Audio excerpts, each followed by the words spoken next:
After the start of the Cape League playoffs was rained out yesterday, we're ready to play some baseball at Red Wilson Field. It's the 4-seed Brewster Whitecaps traveling to take on the 1 in the East, the YD Red Sox. Hello, everyone. We thank you so much for joining us on a beautiful Sunday afternoon. Brandon Pelter with Dana Gray. And Dana, as we take a look around the Cape, plenty of action tonight. In the West, it's the 3-seed Falmouth Commodores playing at McKeon Park. They'll take on the Hyannis Harbor Hawks. That is 6 o'clock start. And at 6:30, the 4 in the West, Cotuit Kettleers, take on the Wareham Gatemen at Spillane Field. Then finally at 7 o'clock, the Harwich Mariners, the 3-seed, travel to the 2-seed, the Chatham Anglers. That an East matchup. Plenty of great baseball ahead of us here at Red Wilson Field and also throughout the rest of the Cape. And a lot of series that I'm expecting to be very, very close. This Brewster YD set that we have in front of us is really the only one that you can sense maybe a lot of disparity between the way that the regular seasons went. But the 2-3 with Chatham and Harwich in the East, they're only separated by a few points. They've played some great games this summer. And then over in the West, I mean, it was just so jumbled down the stretch anyways that those 4 teams are quite evenly match, so it's going to be a lot of fun baseball in a very short period of time. I just love the way that this Cape League playoffs is set up. It's very, very high pressure right off the bat, and it makes for some great baseball. Best of 3 series here throughout round 1, throughout all the rounds. At that, it'll take for YD 4 wins to make it to the championship round that is slated for Saturday, Sunday, and Monday. Now with the rain out, but that's a long ways away. Tonight, it all starts with the Brewster Whitecaps. These two teams split the series 2-2-2, and for the Red Sox, they've had success at home. That was really throughout the entire season, but when they traveled to Stony Brook Field, no wins. 0-1-2 this season. Does that scare you at all? A little bit, yeah. It's crazy to think that this is a 4-seed for Brewster that is the only team out of the East that actually came away with a non-losing record against the Red Sox this regular season. YD had a lot of success against the likes of Chatham, Orleans, and Harwich, but when it came to these Whitecaps, they proved very, very pesky. A lot of close games, some ties, and that's why I'm expecting a good long series between these two ball clubs. Should be a great one. It was last year in round 1. We were both here for that one, and YD trailing 5-3 in game 1. A Carlos Cortez 3-run walk-off homer over the center field fence. But in games 2 and 3, the Red Sox fell, and they bowed out of that playoff series. That was a surprise, and the Whitecaps went on to win the whole thing. Right. It's amazing to think that the feel before this series, while the Red Sox have clearly been the best team across the Cape, they were sure the favorites in that series last year. And out of nowhere, the Whitecaps strung together 2 great games in games 2 and game 3. And just like that, you're bounced out of the playoffs. So it just shows you how important it is to take these games very, very seriously right off the bat. And even with the Red Sox winning game 1 last year, you saw what happened. A team can get hot, and that can surely happen to a Whitecaps team that finished off the regular season at a really good pace. Tonight's matchup, it'll be Tommy Henry throwing for the YD Red Sox. He'll be making his 8th appearance, start number 6, and he's been a different guy than we saw last summer, primarily out of the bullpen for the Red Sox in the 2017 season. Here, though, in 2018, he's been a starter, 1-1 record, and a 4.03 ERA. He's bulked up, he's throwing well, and he also has the secondary pitches to go along with it. Well, you and I noticed it right off the bat coming into this summer. Tommy Henry just looked like a different pitcher physically and also with his approach as well. He's been just attacking hitters left and right pretty much from the get-go, all coming back in that start against the Gatemen back in June. And since then, he's only improved his stuff, working with the pitching coaches here to get his pitches really tuned. He's added a little velo to that fastball, and with a lefty arm just like that, I'm not surprised to see him getting the ball here for game 1. And another pitcher going here for the Brewster Whitecaps. It's a righty, Zach Lingenfelter from Tennessee, making his 9th start. He's faced YD twice and, in fact, collected a win on July 20th. The 7-3 win for the Whitecaps. Lingenfelter went 5 innings of no run, no hit baseball. He also pitched on July 7th, a 6-6 tie, 4 1/3 of 1 hit, 2 runs. He's seen success against his very potent YD offense. I mean, when you look at just those numbers, that's almost a complete full baseball game, and he's only given up 2 runs, only 2 earned. Knowing that you want to get the right start here in Game 1, show your best stuff, establish your dominance, and say that, hey, we're just not going to keel over in this series. I'm not surprised that Jamie Shevchik is going with Lincoln Felter, who, as you just said, has seen this club and also played pretty darn well against them. Red Sox and Brewster Whitecaps. Almost time for first pitch here of the Cape League playoffs. And for YD, a little bit of a different look lineup that we'll get to in a bit. But the Red Sox offense throughout July hitting .290. They lead the Cape with a .285 batting average, 21 points better than the second-place Wareham Gatemen. They've been a special group to watch this summer. And it's been a consistent approach from YD, especially in this month of July, that doesn't feature a whole load of power, but a lot of consistent hitting 1 through 9. There's no portion of this lineup that takes a night off, and some guys, it'll see 1 through 3 that'll step up in a certain game. Sometimes it'll be the bottom of the order.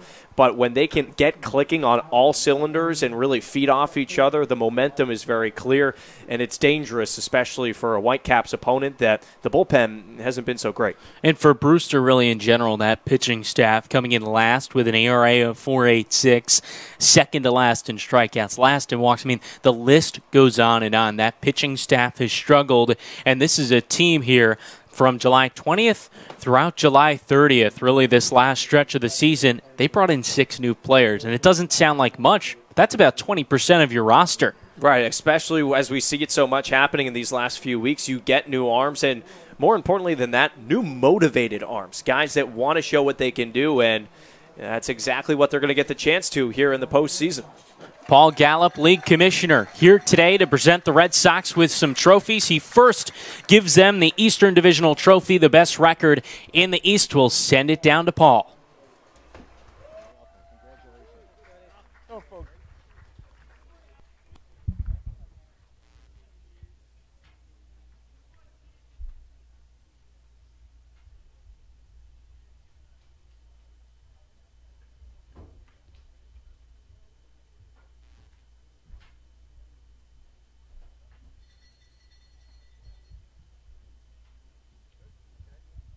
The second award given is the Eastern Division Championship Bowl, and it's the YD Red Sox.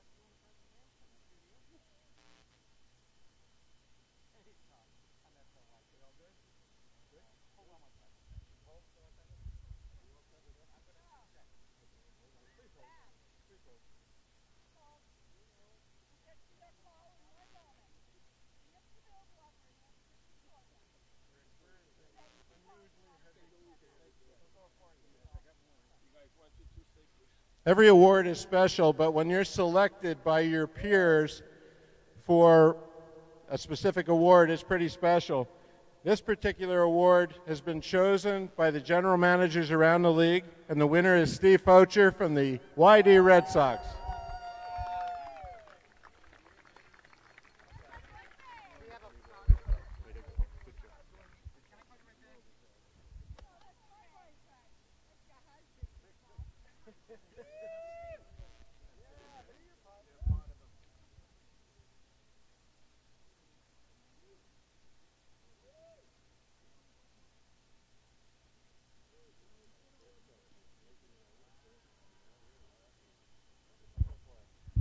The last award is also chosen by the peers. This particular award goes to the Manager of the Year, chosen by the 10 managers around the Cape Cod Baseball League. And this year's winner is Scott Pickler from the YD Red Sox.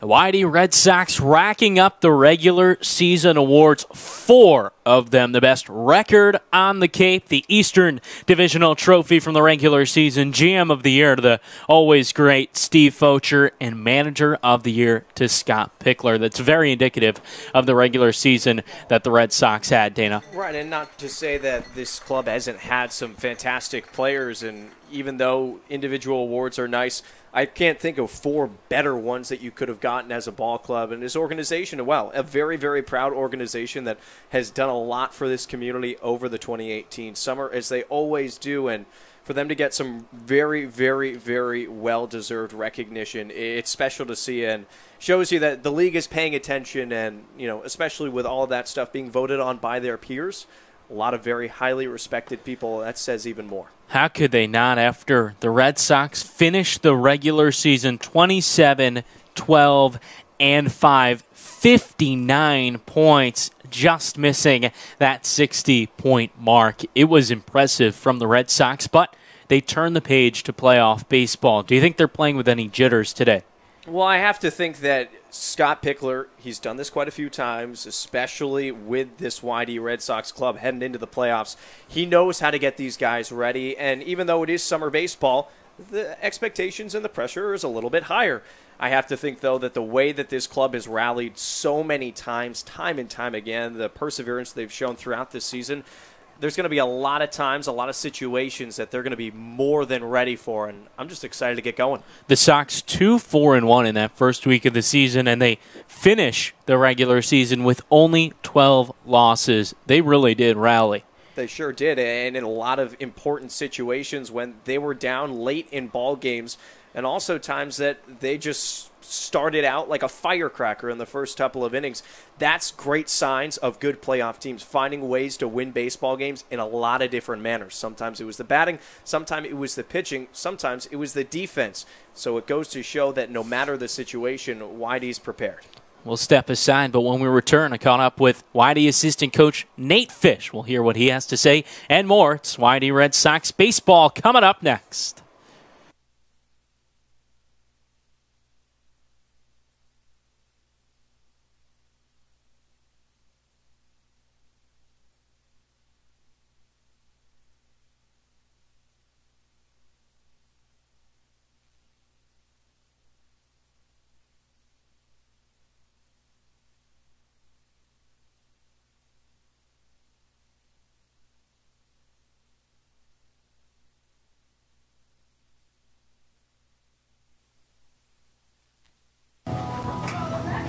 Welcome back to the Red Sox pregame show, now joined by YD Red Sox assistant coach Nate Fish. And Fish, you've been a part of this YD staff for about 5 years now. What is special about this group?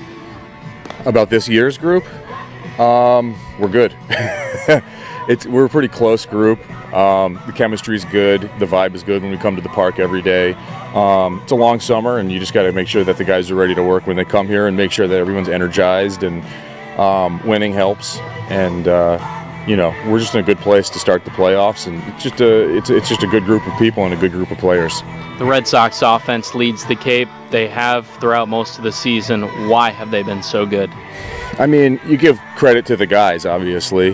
We try and prepare them as best we can and do as much work as we can and give them the information and the tools that they need. But they're good hitters when they get here, and we just try and put the pieces together every day and put the lineup together the right way and let them go out and kind of do their thing.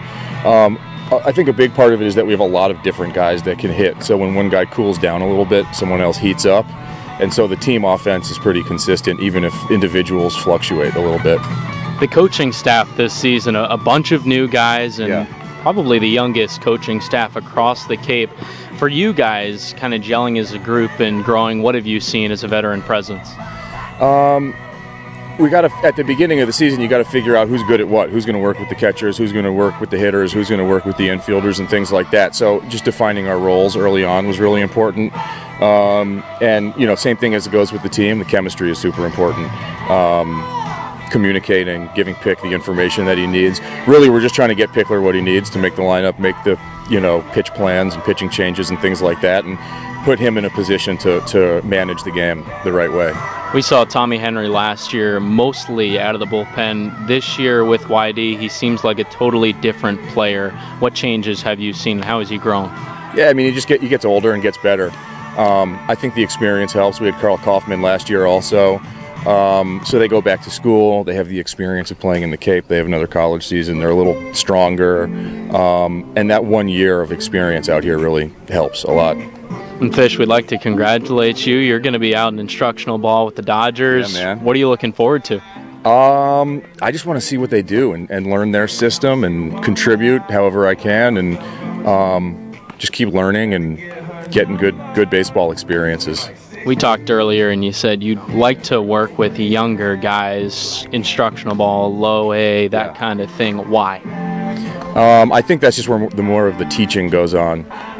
Once the guys get a little bit older, they know their routines and they know what they need to do. And when they're younger, you can really basically teach them and teach them how to be professionals and help them find what's going to work for them. And so there's just more teaching going on at the lower levels.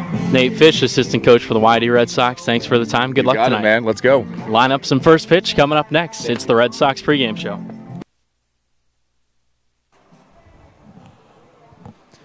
First pitch just moments away in the starting lineup for the Brewster Whitecaps at 13, 27, and 4 leading things off. It's the left fielder, Dom Canzone. Batting second in right field, it's Ray Alejo. The center fielder, Hunter Bishop, bats third, and batting fourth is the DH, Connor Gramis. Batting fifth is Jesse Franklin at first base, and the shortstop, Gage Workman, bats sixth. Batting seventh at second base, it's Ike Freeman, and batting eighth is the third baseman, Cam Eden.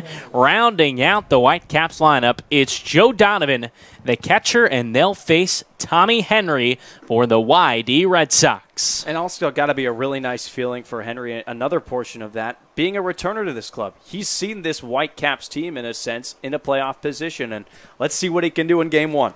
Henry, the lefty, straddles the rubber. Beautiful day in South Yarmouth, a sunny Sunday evening. Henry winds in the first pitch.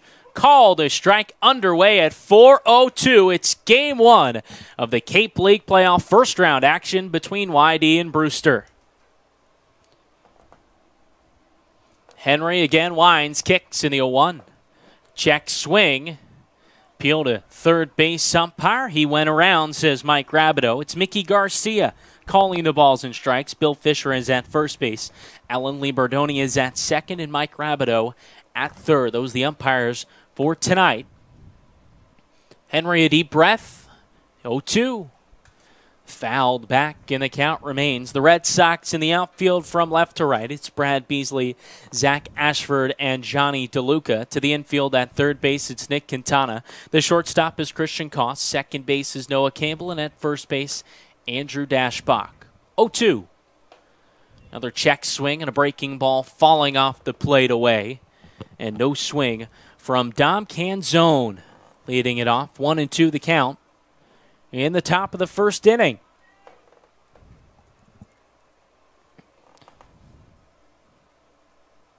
Henry, the lefty from Michigan, winds in the 1-2. Fought off the hands. Canzone hitting .276 with a home run. He's been a steady bat at the top of the Whitecaps lineup. Lefty-lefty matchup. It's 1-2. To begin the day at the ballpark, the pitch in the dirt. It's 2-2.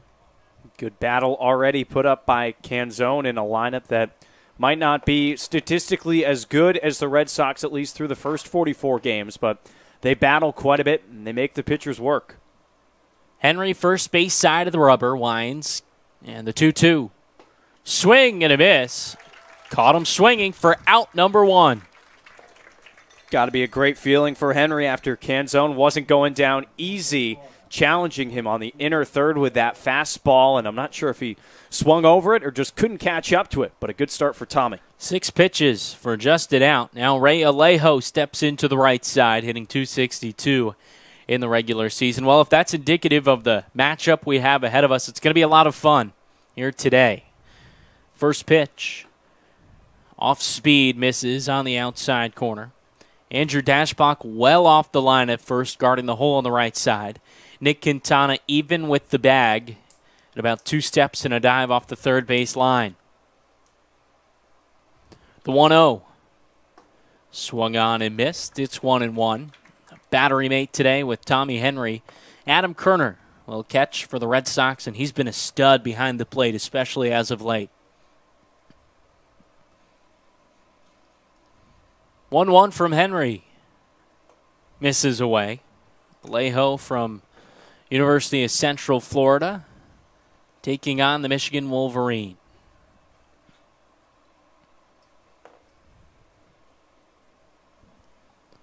Two-1. Swung on and chopped to the third baseman Quintana. Grabs it forehand, throws on to first in time for out number 2. That left side of the infield of Koss and Quintana, while it may have struggled through the month of June a bit, getting their feet wet, they have really, really held it down. And although that was more routine for Quintana, he makes them look awfully easy. Any bounce, especially inside on the grass. Here's the veteran for the Whitecaps in his second year with Brewster, Hunter Bishop, the 3-man into the left side. Bishop from Arizona State with the open stance. Rests the bat on his shoulder. First pitch called a strike right down Main Street. Henry at Michigan, 15 starts, a 3.09 ERA, and a 7-3 record. 381 and 2/3 innings.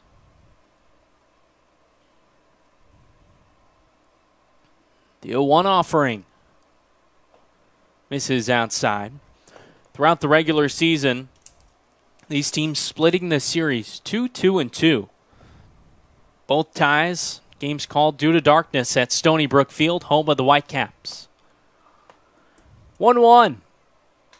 Swing and lifted on the infield. Left side, Koss, the shortstop, around the second base bag, makes the catch.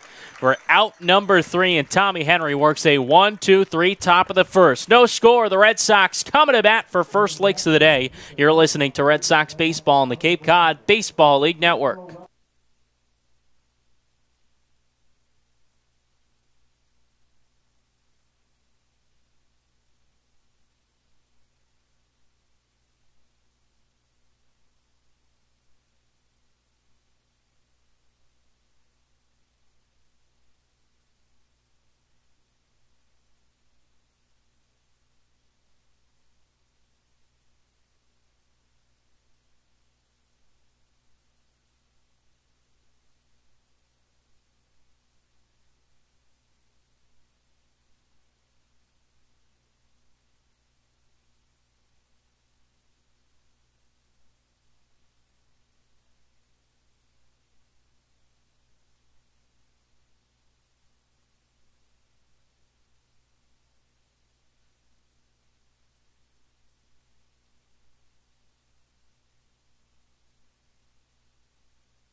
No score at Red Wilson Field as we head to the home half of the first inning, and here's the lineup for the YD Red Sox, 27, 12, and 5. Leading things off in center field, it's Zach Ashford. The left fielder, Brad Beasley, bats second, while Noah Campbell, the hot bat, at second base, bats third. The 4-man is Andrew Dashbach at first base, and batting fifth is the switch hitter in right field, Johnny DeLuca. The DH is Quinn Cotton batting sixth, and the 7-man at third base is Nick Quintana. Batting eighth is the shortstop, Christian Koss, and rounding out the Red Sox lineup is Adam Kerner, the catcher, batting ninth. They'll face Zach Lingenfelter for the third time this season. He brings a 2-1 record into this showdown with the Red Sox. And it was interesting leading up the last couple of weeks when we started to mull about what this YD Game 1 lineup was going to look like for the postseason, just because there's so many good bats top to bottom. A lot of guys can play a lot of different positions. But I got to tell you, I really like this lineup from top to bottom. It is got some portions of what we got very used to, especially those top portions with Zach Ashford leading things off of Campbell and Dashbach in the middle. Quinn Cotton, though, DHing. Interesting decision, and maybe there'll be other bats that are worked out. I mean, we remember from last year, Brandon, how often Pick will switch things up in the second half of a ball game, especially in the playoffs. Especially in the playoffs. He's going to go with the hot bat.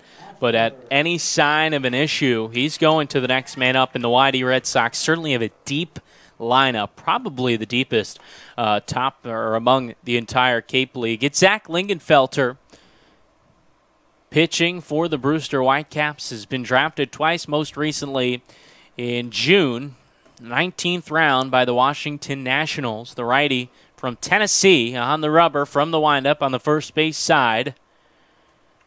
Delivers the pitch. Misses up and away. 1-0 on Ashford, hitting .314. Good for a top 10 finish on the Cape League. That, of course, batters that qualified. You need just under 3 at-bats per game to qualify for the final stats. The 1-0 from Lingenfelter. Swung on, hit hard, a grounder up the middle and into center field. On the right side of the second base bag, Ashford starts out the Whitey offense aboard with a leadoff base hit in the first. I mean, how many times have we seen Zach Ashford begin a ball game with a hit just like that, either to the left side or the right side of second base, hitting it hard on the ground, finding his spot, and immediately getting on base. Brad Beasley up next for YD, hitting .368. He's really turned it on in the last couple weeks since coming back from a hamstring injury. He bats from the right side. Lingenfelter sets at the chin, kicks in the first pitch. Up and in, that gets off the glove of Joe Donovan, and Zach Ashford over to second base on the wild pitch. Zach had started his approach towards second base at the outset of the motion, faking the steal, but now it gets that much easier for him. So 1-0 the count. Already a runner in scoring position for the Red Sox. No outs, bottom of the first. Just the second batter for the Red Sox at the plate. Lingenfelter sets. Bit of an open stance on the mound, the 1-0. Swing and a miss, a fastball past him. In the outfield from left to right, for the Whitecaps, it's Dom Canzone, Hunter Bishop, and Ray Alejo. The infield, the third baseman is Cam Eden. The shortstop, Gage Workman. Ike Freeman is at second base, and Jesse Franklin is at first. Joe Donovan catching Lingenfelter here tonight. Ashford leads off second. No outs, bottom of the first. 1-1. Beasley squares around but misses the bunt attempt. It's now 1-2. Not a bad decision right there, especially after taking that strike one. The infield wasn't expecting it.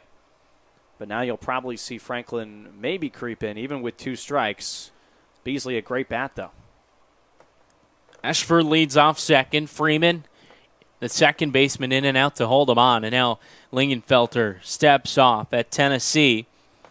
Mostly a reliever. 18 appearances, 14 of them out of the pen. A .393 ERA and 55 innings pitched. 71 strikeouts.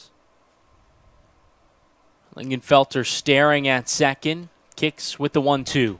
Swing and a soft grounder left side, fielded by Eden, the third baseman, ranging left. His throw in time to retire Beasley for the first out. And Ashford stays put at first base. The perfect execution from Eden. Didn't rush his motions. Made sure he made eye contact with Ashford to keep him at the bag. And still plenty of time to get Beasley. Here's Noah Campbell. Plenty of accolades for him, finishing the regular season second among Cape League hitters with a .364 average, just missing out the batting title. That Matt Barefoot won that one of Hyannis. Those two battled it out on Thursday night, last game of the regular season. First pitch. Misses low. Just 1 point. 1/1000th of a point, I should say, separated Campbell and Barefoot heading into that final matchup, and they faced off on Thursday night in Hyannis. But Noah, an 0-for-4 day. 1-0, misses away. Barefoot collected a hit, 1-for-3 to just eke out Noah Campbell. It's a 2-0 count on the three-man Campbell. Ashford is at second base. With an out, bottom of the first, no score between Whitey and Brewster. The 2-0. Swung on and popped up left side of the infield. Workman, the shortstop, fielding the eyes, moving around, makes the catch. Didn't have to go very far for that one. That's out number 2. Noah just getting under that pitch a little bit. He'd done a good job to work himself into a beneficial count at 2-0, but he just couldn't drive it enough. Andrew Dashbach up next for the Red Sox, 2 away. Man in scoring position, no score. In the bottom of the first, Dash, big day, 3 for 5, 2 doubles, 4 RBI to end his regular season.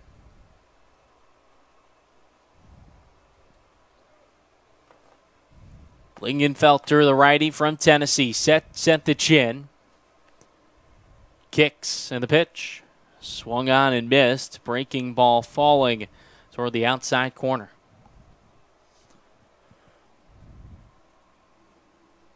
Dash hitting .306 for YD. One of their leading hitters, certainly in the extra base hit department. Finished second in the league with 18 extra base hits, just 2 behind Kyle Stowers of Falmouth. The 0-1 misses away. It's 1-1. It's nice to see Andrew have that big day in the last game of the regular season. Not that he was slumping of any sorts, but the average had fallen below 300 for first time in a while, and he quickly changed that with a good performance against the Harbor Hawks. Ashford led off the YD offense with a single up the middle. He stands at second with 2 away. Lingenfelter kicks in the 1-1. Waved at and missed. It's 1-2 on the Stanford Cardinal, Andrew Dashbach.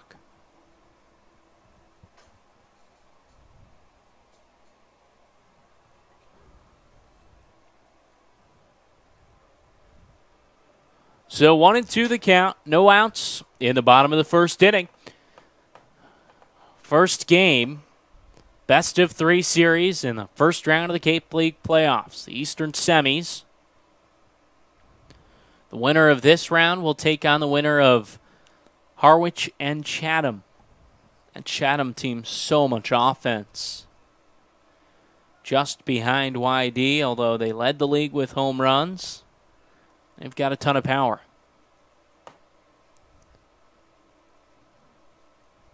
1-2 to Dashbach. Runner goes up and in. No throw to third base. A clean stolen base for Zach Ashford. Heads up. Boy, Cam Eden, the third baseman, didn't even get to the bag in time. Yeah, I don't think Eden or Donovan was expecting that at all from Ashford with 2 outs and a 1-2 pitch, but he swipes it easily. Kind of a double clutch from Donovan. We'll see if Dashbach can make him pay. Count 2-2 with 2 outs, bottom of the first. Ashford stands 90 feet away from home. The pitch in the dirt, 3-2. This is what YD does. Their MO, they work counts. They're an aggressive offense early, but when you don't give them anything to hit, they don't chase. Second in the league in walks. In the regular season, just 2 behind Chatham.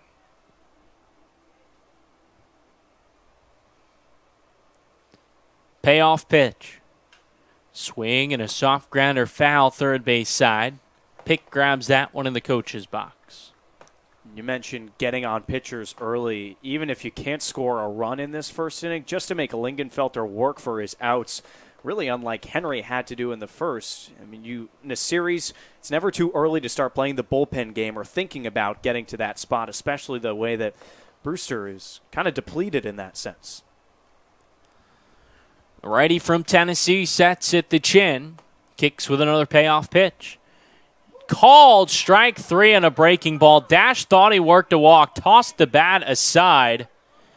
And a lot coming from the Red Sox dugout. Didn't like the call from Mickey Garcia. The Red Sox threaten early on, but they leave a man stranded. No score through an inning at Red Wilson Field. You're listening to Red Sox baseball on the Cape Cod Baseball League Network.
Connor Gramis leads off the top of the second. No score between Brewster and YD.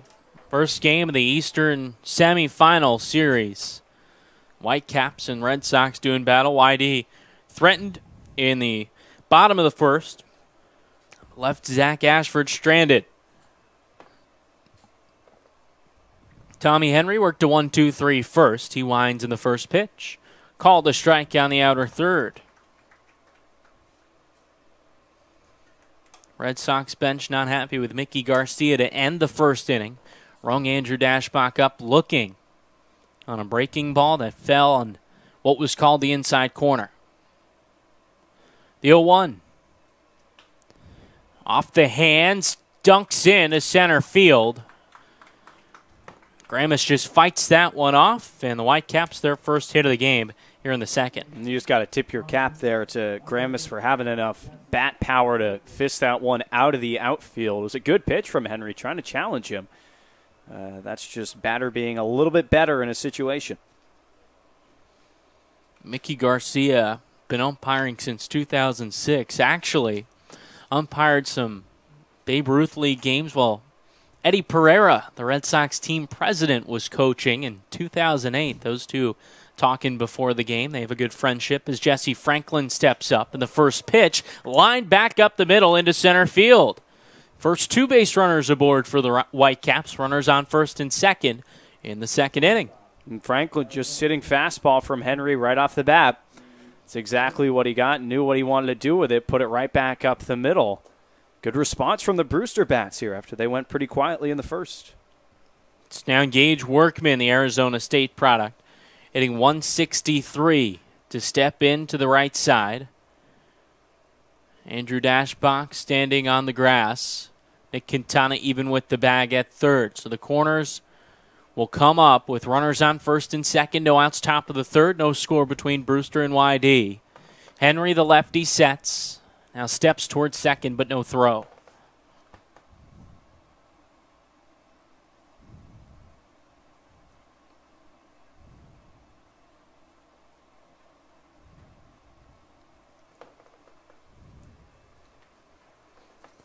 First pitch squares around, and that one misses away.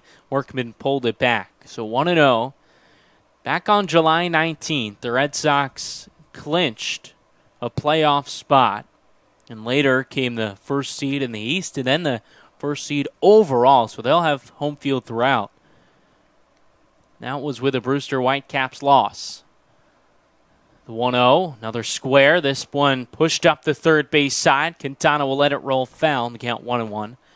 A day later, that was tweeted from a media account that follows the Cape League. Jamie Shevchik, field manager for the Whitecaps, responded, "Glad we can help out." Always makes me laugh every time I see that. Lighthearted, has some fun, and he has a great relationship with Scott Pickler, Red Sox field manager. It's 1-1 in the top of the second. Tommy Henry in a jam. Runners on first and second, no outs.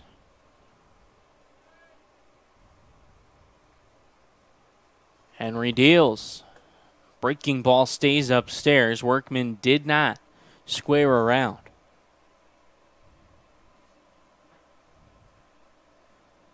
Beautiful day, low 80s in South Yarmouth. A little humidity as well, but a breeze certainly helps out. It's the wind blowing out over the left field fence. Henry sets, kicks in the 2-1. Slapped out of play right side. It's 2-2. Big for Tommy to not give up that sacrifice bunt and to work his way back into this count, especially with first and second no outs. That initial bunt did not miss by much. Now on the verge of a possible strikeout. It could be a game changer for the inning. Already has one today. That was the first hitter of the game, Dom Camzone. The 2-2. Swing and a miss on the breaking ball. First out of the inning. That's just great tandem work there between Kerner, Henry, even with the coaching staff as well, giving the signs to figure out what they want to do with Workman in a situation where you know he's trying to bunt. You got to try and pitch around that. YD executed perfectly. UNC Tar Heel, Ike Freeman up next, hitting 250. Runners on first and second and out in the top of the second. No score between Brewster and YD. First game of playoff action. Best of 3 in the Eastern semis. First pitch swung on and missed that breaking ball again. You mentioned the coaching staff, Dana. Before every game as the away team takes BP at Red Wilson Field, Dan Jaffe and a few other assistant coaches come up and just watch, put together their scouting report. We're stationed right behind home plate, elevated a bit. The 0-1. Pitch out, misses well away.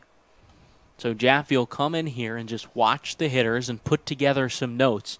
It's incredible what they can pick up from just BP swings. That's how they put together their game plan. 1-1 on Freeman, the 7-hitter for the Whitecaps. The pitch swung on and lifted foul over our heads. It's 1-2. And so much is the BP, and even going back the night before, figuring out, all right, what's this 6-hitter going to do when he's got a 1-2 count? And looking at the history of his previous games, even against the Red Sox. I mean, maybe summer league ball, but it's very meticulous prep to prepare for every single possible situation that could come up in a game. Scott Pickler wants to win, and he's found a staff that does as well. 1-2. Swung on and hit to the right side on a hop fielded by Campbell, the second baseman. An errant throw, though, to first. Brings Dash well up the line toward home plate. We'll see if that's a hit or an error for Ike Freeman. Regardless, the bases are loaded with Justin out in the second. It was a great job from Noah to even just keep that in the infield, because if it trickles out, it's surely going to be a run scored coming around with Gramis. They are going to rule it an error against Campbell, and I think that makes sense because he even could have had a play at second, it looked like. Decided to go to first and slipped out. Ball was hit on a hop to Campbell's left. Fielded it cleanly, spun, and had the errant throw. So now the base is juiced, justed out for the 8-man Cam Eden, hitting .254. First pitch. Clips the outside corner of fastball. Henry working from the stretch with the bases juiced.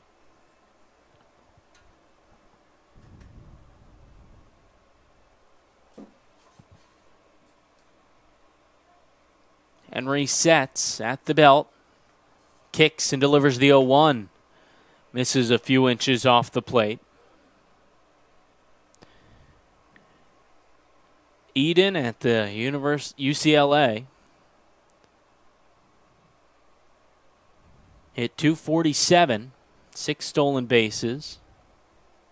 He's got some speed, no home runs this season, the 1-1. Swung on, and this one driven to the left center field gap. Beasley running back, looking up, and one hops the wall.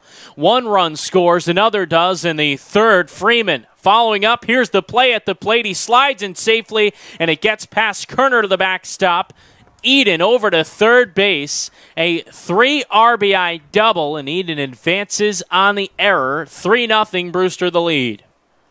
Eden just got a pitch that he could hit, and as you were just saying, he's done some damage against these YD Red Sox in the regular season, and he already puts his mark on this East Semis series with a big hit. Beasley got on his horse quickly, but just no chance to make a catch, and not the best relay back in either. 3-0 the lead with Justin out in the top of the second inning. Eden at third. Here's the 9-man Joe Donovan. The infield comes up for the Red Sox. First pitch. Check swing. Called the ball. No appeal.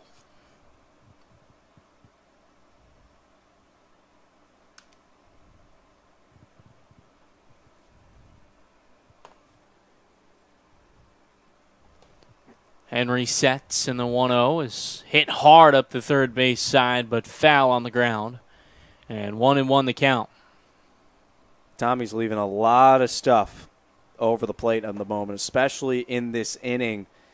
3 hits, all of them been hit very, very hard as well. This Red Sox team plays with a lot of grit. They're certainly not out of it with the top offense on the Cape. 1-1. Misses well away. 2-1 the count on the 9-man Joe Donovan, hitting .309 to lead the way for these Brewster Whitecaps.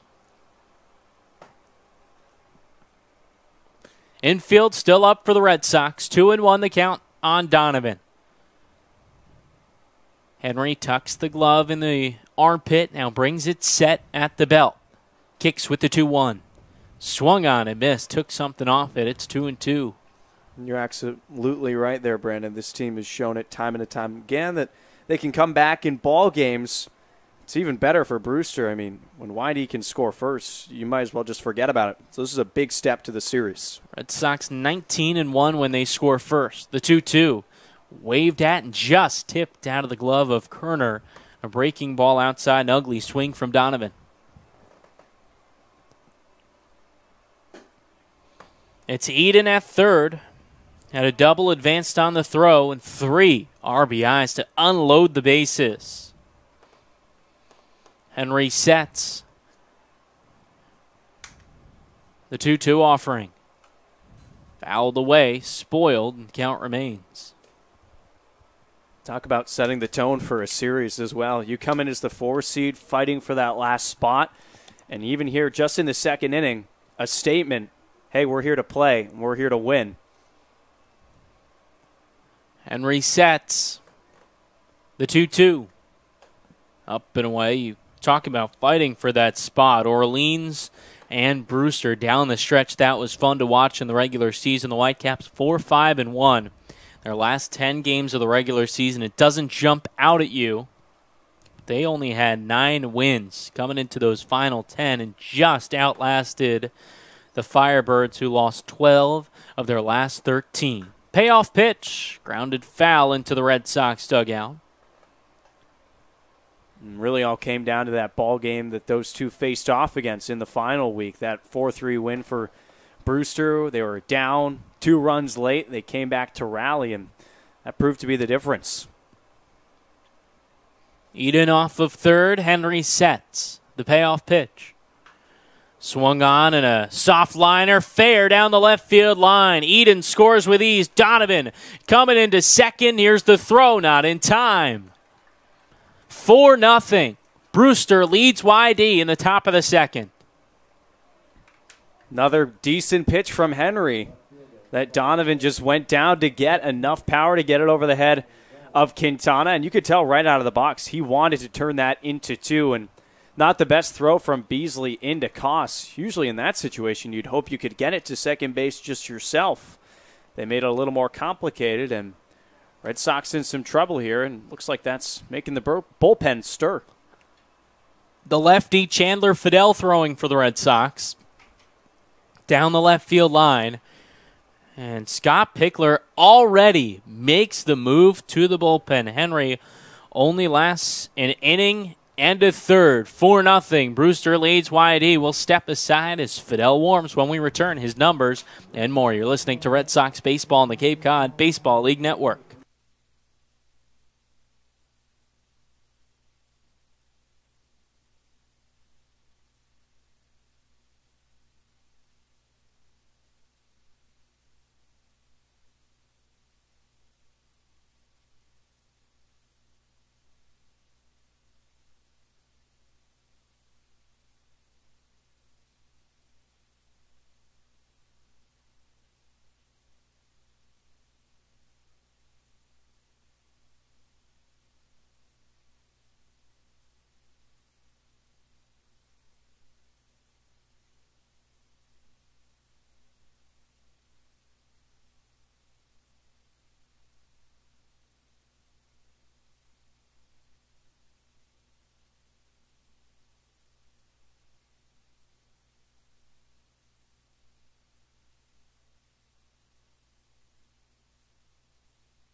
It's Chandler Fidel, the 6'6 lefty from Arkansas Little Rock. Early in this game, out of the bullpen, top of the second, just an out. Fidel making appearance number 14 for YD. And he's been very, very solid. An ERA at 3 through 18 innings pitched. 2 victories as well. We've seen him bridge some long gaps from starters towards the tail end of the bullpen. He's going to have to do that again here today. Runner on second. Already 4 runs across for the Whitecaps. It's Dom Canzone up. First pitch. Breaking ball called a strike at the knees. Canzone struck out swinging to start out the ball game.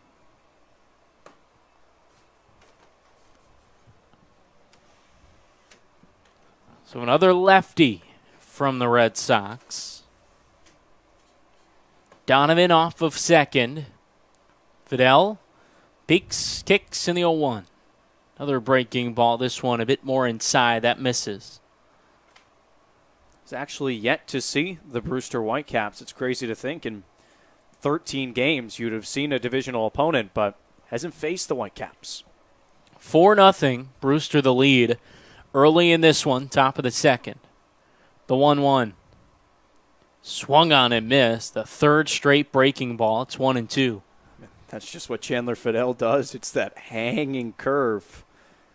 And then he'll spray in that fastball a bit here and there. Fidel holds the glove hand at his back shoulder. Now brings it set. Middle of the rubber, the 1-2. Breaking ball in tight. This one clips a piece of Dom Canzone. And he's going to be called back. Either it hit the bat or he didn't move out of the way. He didn't move. It's 2-2. Mickey Garcia didn't think he made any effort to get out of the way or, in fact, really leaned into that one. So it's called a ball, but no free pass. And a big chance for Fidel now. New life. He's got this guy on the ropes. And I can't blame the Brewster coaching staff. They don't love the call. Rarely see that. Ryan Smith, the third base coach, with some words from the coach's box for Mickey Garcia. Fidel sets. Now kicks with the 2-2. Fouled away the fastball this time.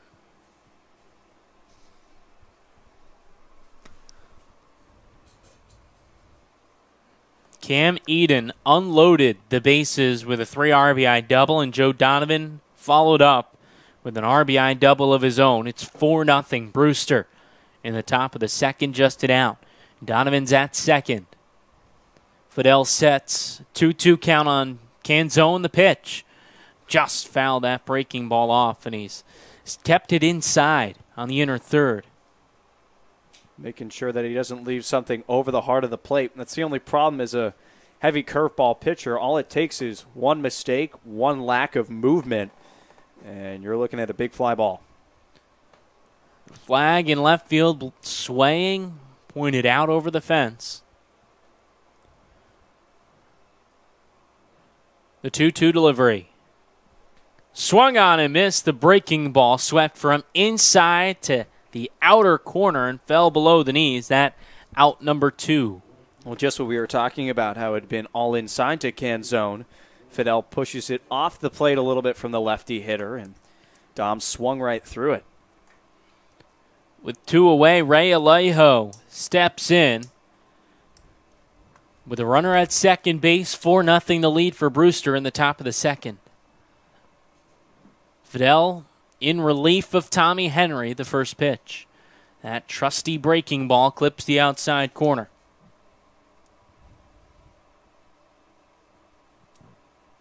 Red Sox offense has quite a task ahead of them. Need 4 runs, more if they want to win it.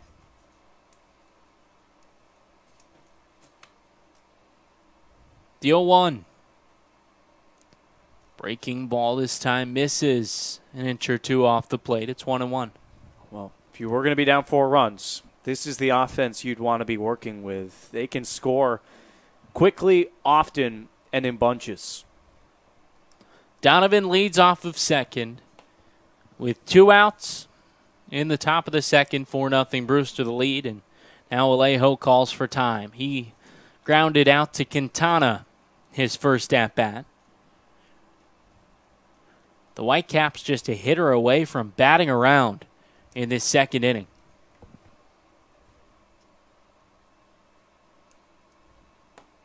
Fidel stares at second, now delivers the 1-1. That breaking ball misses low and away, 2-1.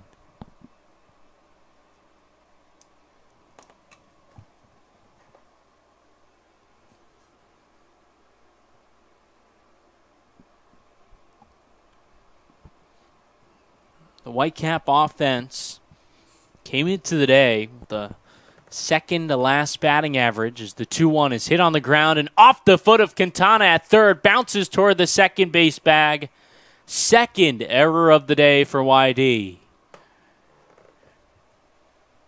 That Noah Campbell E4 really came back to bite the Red Sox when he could have recorded that second out, taken a base runner off the base paths. Next batter up, damage. You hope that doesn't happen again here with one of the best hitters up down this Brewster lineup. That Hunter Bishop steps in, runners on the corners, 2 outs in the top of the second, already 4 runs across.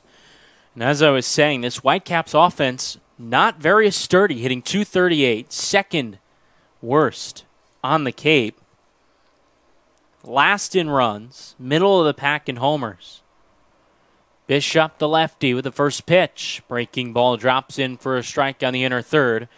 Red Sox and Whitecaps offense last in the league. YD 9th, Brewster in 10th. Just 2 points behind in fielding percentage. The Red Sox with the errors today as Fidel throws over to first. That makes it their 33rd game with an error or more. They already have 2.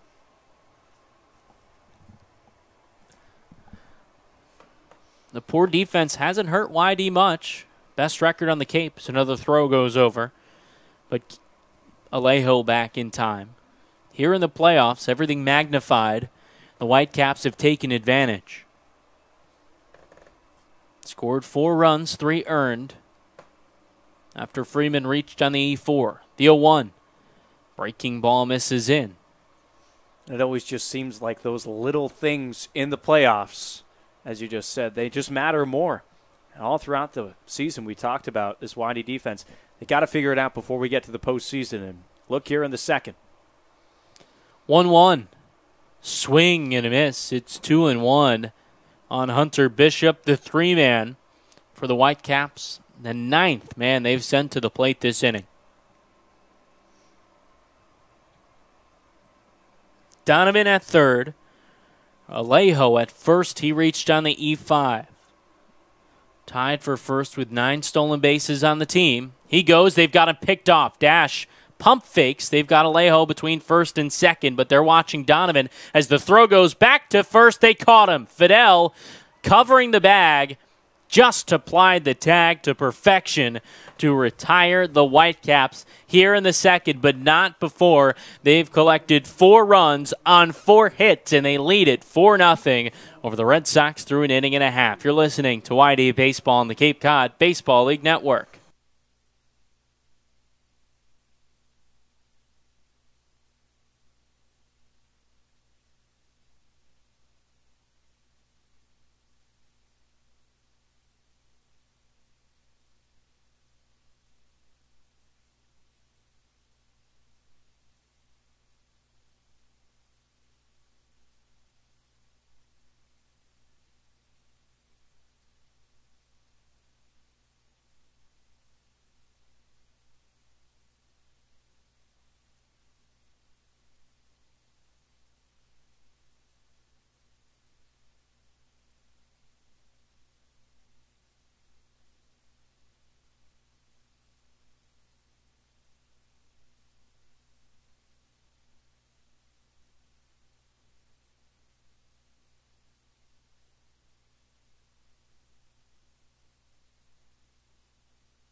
4-0. Brewster leads YD. Johnny DeLuca leads off the bottom of the second inning. This Red Sox lineup has a tough task ahead of them, but they're the one team on the Cape you'd want to pin it on. The Red Sox top batting average at 285, 21 points higher than the second-place team, Wareham Gateman. They also scored the second most runs across the Cape. DeLuca, the switch hitter, bats from the left side against the righty, Zach Lingenfelter, working from the windup, first base side of the rubber, the pitch. Called a strike on the outside corner.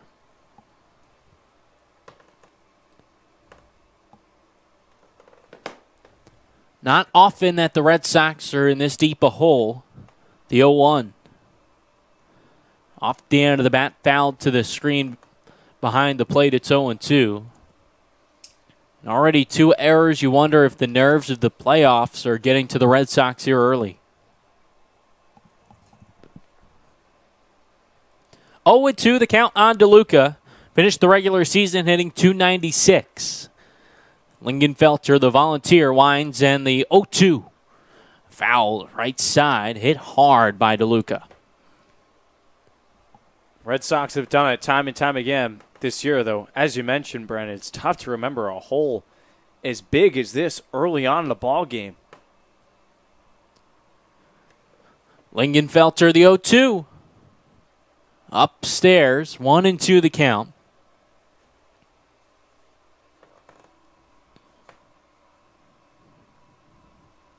Red Sox presented with a slew of awards, 4 of them before the game today.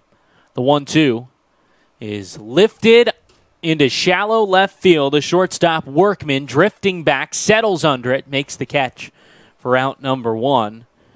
Those awards included the best record in all of the Cape League, the regular season Eastern Divisional Trophy with the best record, GM of the Year, Steve Focher, and the Manager of the Year. But now the Red Sox have to get things going with 1 away in the bottom of the second. Quinn Cotton steps up, YD trailing Brewster by 4. Pitch to Cotton. Called the strike on the inside corner. Has the pants hiked up to the kneecaps, showing off this red and white stirrups for YD. That's been the latest trend for Quinn, who's in the DH role tonight. The 0-1. Misses upstairs, trying to get that back going. He's hitting .286 for YD.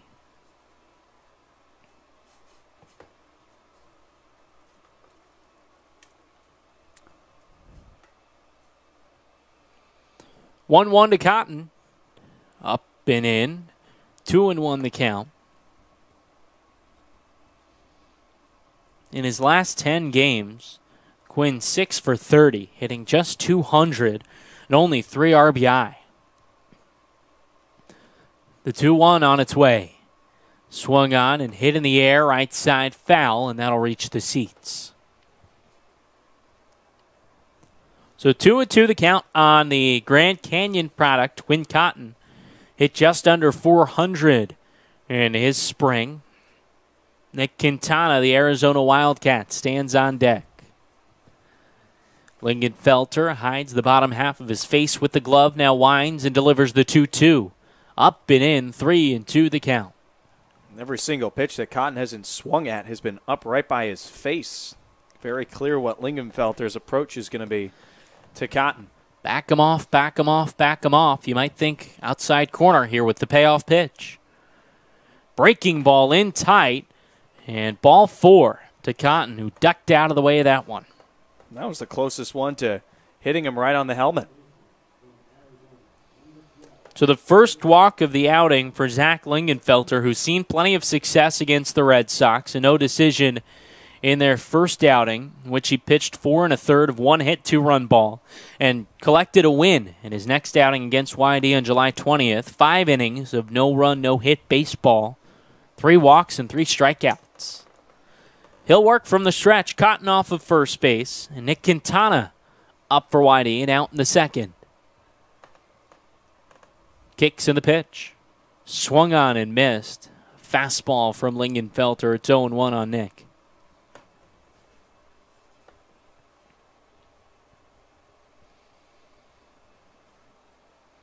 Quintana with a hot month of July. Hit .311 with all 5 home runs. The 0-1. Breaking ball stays up.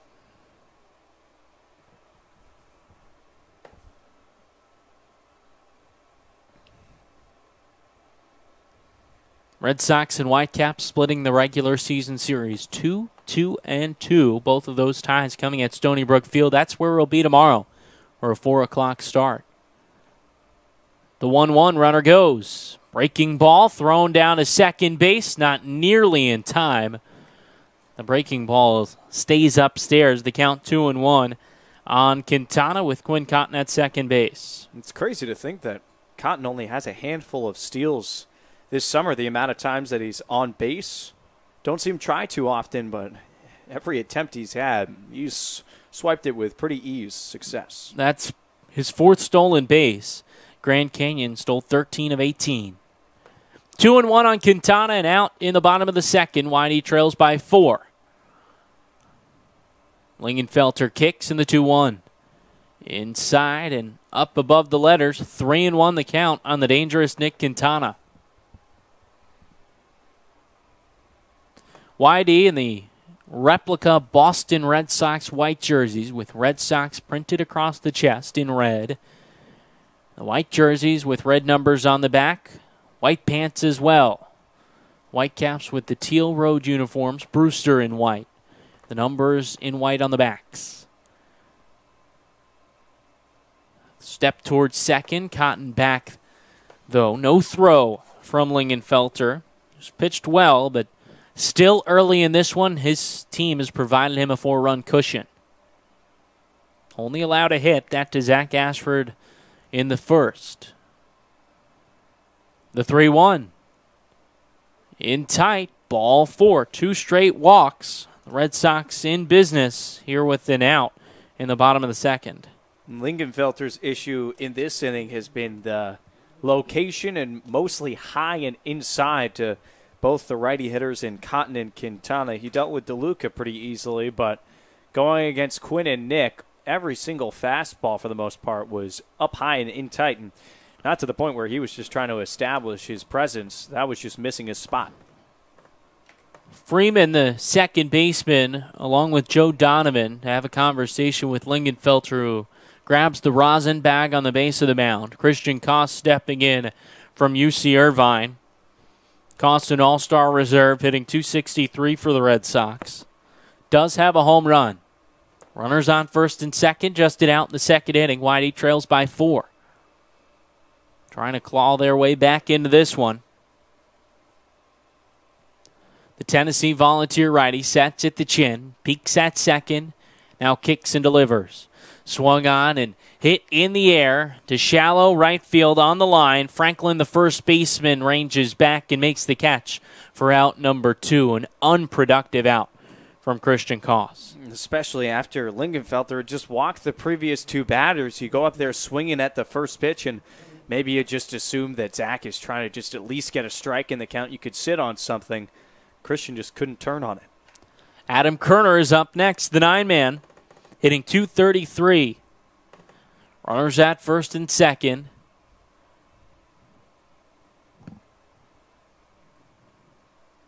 For nothing. The Brewster lead, scoring 4 runs, 3 of them earned against Tommy Henry. The pitch. Swung on and belted to leap deep left field. Canzone is back at the fence, takes a step in and makes the catch for the final out. Lingenfelter a scare, but that one is caught. No runs, no hits, 2 men left on base through 2 innings. A 4-0 lead for Brewster over YD. You're listening to Red Sox Baseball on the Cape Cod Baseball League Network.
4-0. The Brewster Whitecaps, the 4 seed, lead the YD Red Sox top seed in the East. First game of the Eastern Divisional Semis. It's a best-of-3 series. Chandler Fidel back out for his second inning of relief work, relieving Tommy Henry. It's Hunter Bishop. First pitch, clips the outside corner. He was at the plate with runners on the corners, 2 outs in the second when Ray Alejo was picked off of first base to end the inning. The 0-1 misses outside. 1-1 the count. Tommy Henry goes just an inning and a third, 4 hits, 4 runs, 3 earned, no walks, and 2 Ks. The 1-1. Another fastball on the outer third called a strike. If we're earlier in the season, Tommy Henry is still pitching in this game, but in the playoffs, the short hook from Scott Pickler. The 1-2. Breaking ball misses low.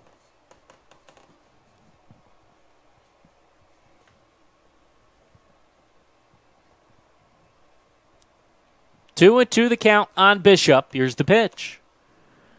Another breaking ball falls below the knees on the outer third. It's a full count, 3-2 to lead off the top of the third inning. To the Arizona State product, Hunter Bishop. Payoff pitch. Swing and a miss. That breaking ball again sent Bishop down to an knee, smacks the barrel of the bat on the dirt. And that's out number 1 in the third. Well, when you get a power hitter like Bishop, it seems like every at-bat he's trying to crank it over the fence, and it's kind of the approach he had in that at-bat, and didn't get any wood on that curveball. Came up looking pretty foolish. Connor Gramus up next. Single to center field to lead off the second inning. Came around to score. As the first pitch misses up and away. On a Cam Eden bases clearing double. 3 RBI. The 1-0. Swung on and missed. It's 1-1. That breaking ball has been sharp for Chandler Fidel in relief. Well, it's necessary. It's either just that or the fastball from him. The 1-1. In tight, 2-1. 4-0. Whitecaps lead the Red Sox. First game of the 3-game set in the Cape Cod Baseball League playoffs, first round. The 2-1. Breaking ball sweeps in to catch that outside corner. It's 2-2. Especially the first time around, usually hitters struggle mightily against Fidel. It's once you start getting to that second rotation when they've seen it, the damage happens. 2-2. Swung off the end of the bat to right center field. Zach Ashford ranges over to his left to make the catch for out number 2. But that's what they need from Chandler. They need him to eat up some innings here. Basically be your de facto starter for this ball game. Early on in the season, early on in the playoffs, never want to have to use your bullpen too much if you can get away with it. So Chandler can bridge a good, decent gap here. That'd be much appreciated. Jesse Franklin is up next with 2 away, top of the third. 4-run lead for the Whitecaps. Fidel winds in the first pitch. Fastball misses low.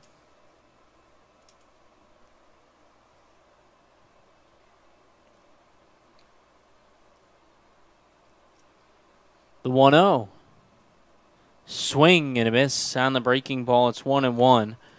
Already another game has been canceled today at Hyannis between Falmouth and the Harbor Hawks. The 1-1 is swung on and a soft grounder up the first base line. Dashbach fields and takes it to the bag himself. Fidel works a 1-2-3 inning. 4-0. Brewster leads YD through 2.5. You're listening to Red Sox baseball on the Cape Cod Baseball League Network.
4-0. Brewster leads YD. First game of a 3-game set in the Eastern Semis.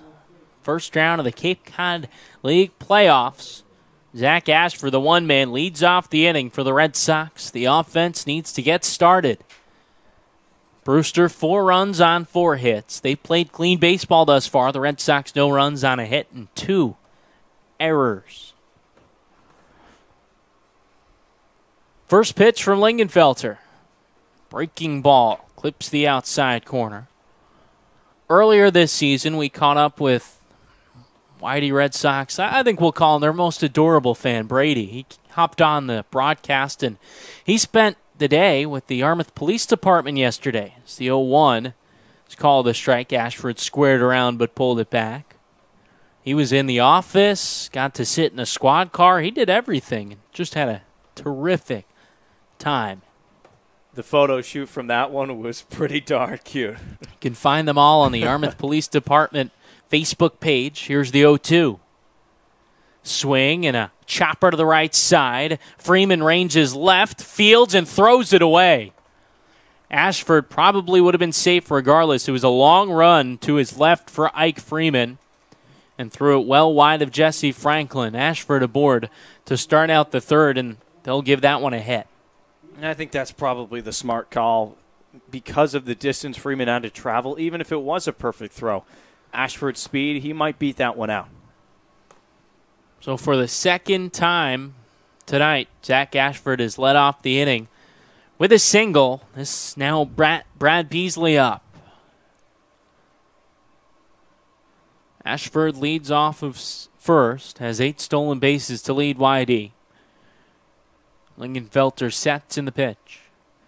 Check swing, popped up foul right side. Franklin gives chase, but that'll bounce in the gravel out in front of the Whitecaps dugout.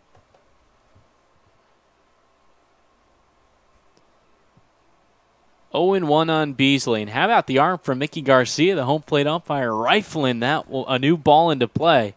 Zach Lingenfelter, did you catch that? Yeah, I thought that was going to sail all the way maybe out to Bishop in center field. I wonder what we have him on the radar. Yeah.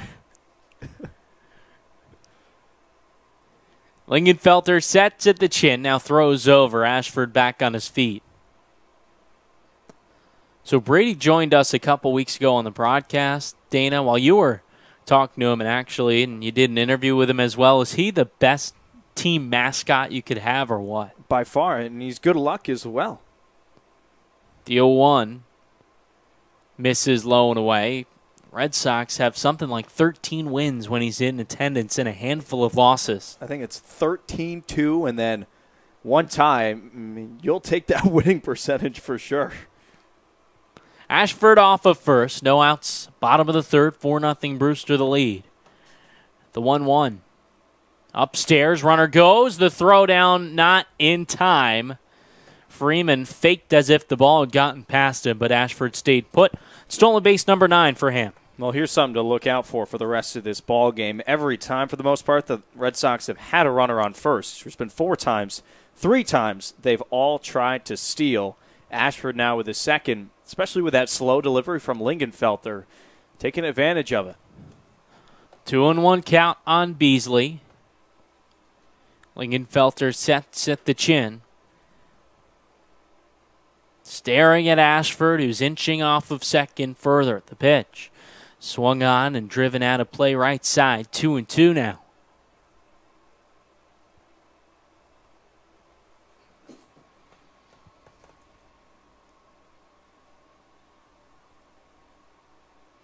Brad Beasley from Cal Poly San Luis Obispo, a teammate with Alex McKenna.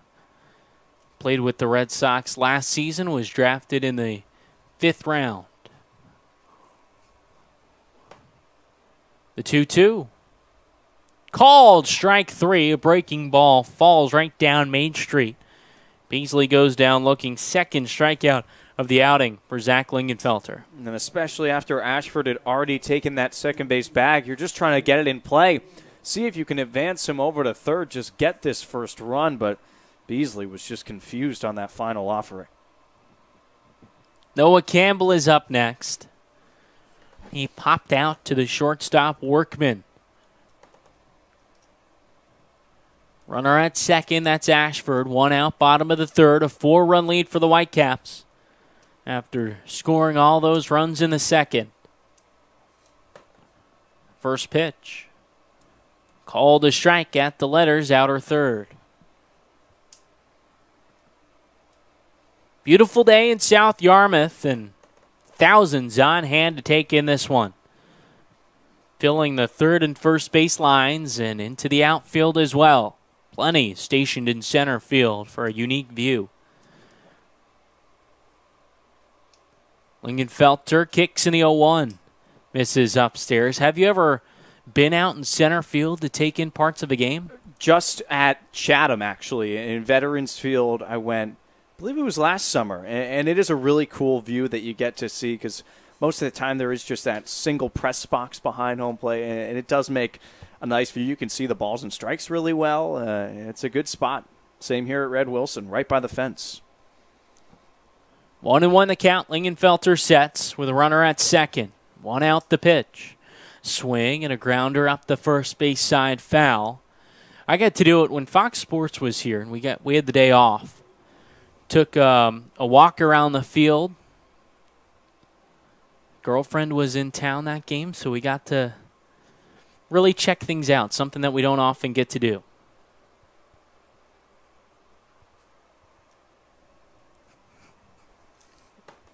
One and two the count on Campbell. Hitting .364 to lead YD through the regular season. Justed out in the third. Lingenfelter taking his time, now kicks in the pitch. Fought off, out of play left side. Very expansive confines in a sense here at Red Wilson. Although it is probably the smallest ballpark dimension-wise, it opens up so much. The foul territory is so expansive and a lot of good places to watch a ball game where you see other ballparks across the Cape a little more tight squeezed in. You see, coming to the ballpark early here, even yesterday with the game rained out, got in and checked things out about 9 in the morning. Chairs lined up everywhere. People holding their spots. The 1-2. Swing and a high chopper to the second baseman Freeman, who sits back on it, fires to first. In time, Ashford advances to third, but now 2 away. This just feels like a very important at-bat coming here for the Red Sox. They've had runners on in scoring position before this inning, but there's only so many times that you want to waste an opportunity to score that first run. And how many times have we seen it that YD is able to just push across one and then they all fall through? So let's see what Andrew can do here with no outs to play with. Second time Red Sox have had a runner stationed at third base. They've all come with 2 outs. Dashbach struck out looking to end the first pitch. Fastball misses away. Andrew on Thursday night in a 9-1 win over Hyannis, 3 for 5, a pair of doubles, 4 RBI for the Stanford Cardinal. 1-0. This is low. It's 2-0. There was a big contingency of Dashbach fans there at McKeon Park a few days ago. They got a lot of reasons to cheer that Thursday night. They were loud and loved every minute of it. His dad, Mark, has been here for most of the summer. 2-0, Lingenfelter sets in the pitch. Upstairs, it's 3-0 on Dash. YD trailing 4-0. Intrigued to see if Dash might have the green light he has at other points in this season. I was just thinking about that, especially with 2 outs. Try and drive something, find one of the gaps. 3-0. Swung on and fouled straight back. Couple feet above our heads. That probably got a good piece of a car. Dash spoiled that fastball. It's now 3-1. Yeah, I'm looking at the back window, and I just don't see how that didn't at least hit one windshield. Ashford is at third with 2 away, bottom of the third. YD trails by 4.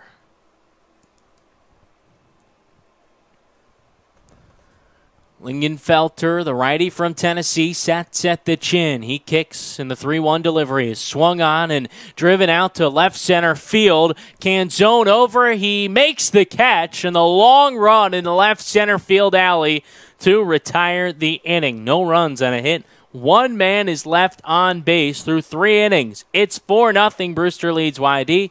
You're listening to Red Sox Baseball on the Cape Cod Baseball League Network.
Through 3 innings, 4-0. Brewster leads YD, powered by that 4-run second.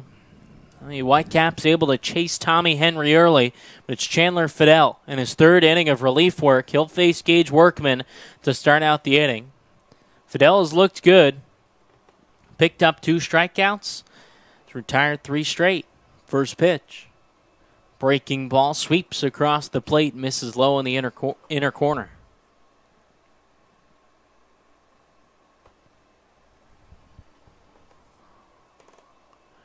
The 1-0. Swaved at and missed. It's 1-1 on Workman. The ASU Sun Devil struck out swinging in his first at-bat. 1-1. In tight, the changeup misses. It's 2-1. Workman, the righty, takes a practice hack, a long look at the barrel. The open stance as he taps the plate. The 2-1. Another breaking ball, this time called a strike at the knees. Fidel trying a quick approach here against Workman. There's been a couple times when he's had to ask for time a little bit longer than usual. Fidel's trying to surprise him. 2-2. Swing and a miss. Tag applied by Kerner, and strikeout number 3 for Fidel. That's the first out here in the 4th. He just buries that at his feet, and it looks so good coming in right over the plate in the last second. Tails right in by the cleats. It's just a brutal pitch, especially with 2 strikes. Ike Freeman is up next. Reached and via the E4 scored in the 2nd inning. One of 2 errors that inning. The pitch swung on and chopped to the left side. Quintana to his left field, spins and throws in time. A flash of the leather from Nick Quintana for out number 2. It's nice to see after that mental lapse he had back in the 2nd inning. That error that almost extended the inning even further. The Red Sox already with 2 errors today. They've committed at least 3 errors 9 times this season. So one more will be the 10th time. They've committed 5 errors 3 times this season. As Eden steps in, time is called. That a matter of Fidel trying to work too quickly before the Whitecaps hitter had settled in. First pitch, squares around. Eden pulls it back as a breaking ball misses outside.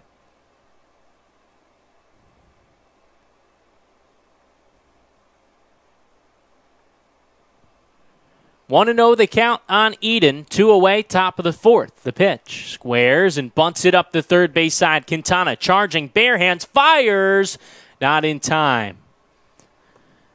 A bunt single for Cam Eden. He's aboard with 2 away in the fourth. Well, he couldn't have put that better down the third base line, and it took a heck of a play from Q to even make it close over at first base. But Eden, good velocity to put it down the line, good placement, and he hustled his way out. The 9-man Joe Donovan up next, an RBI double his last time up. 4-0, the Brewster lead.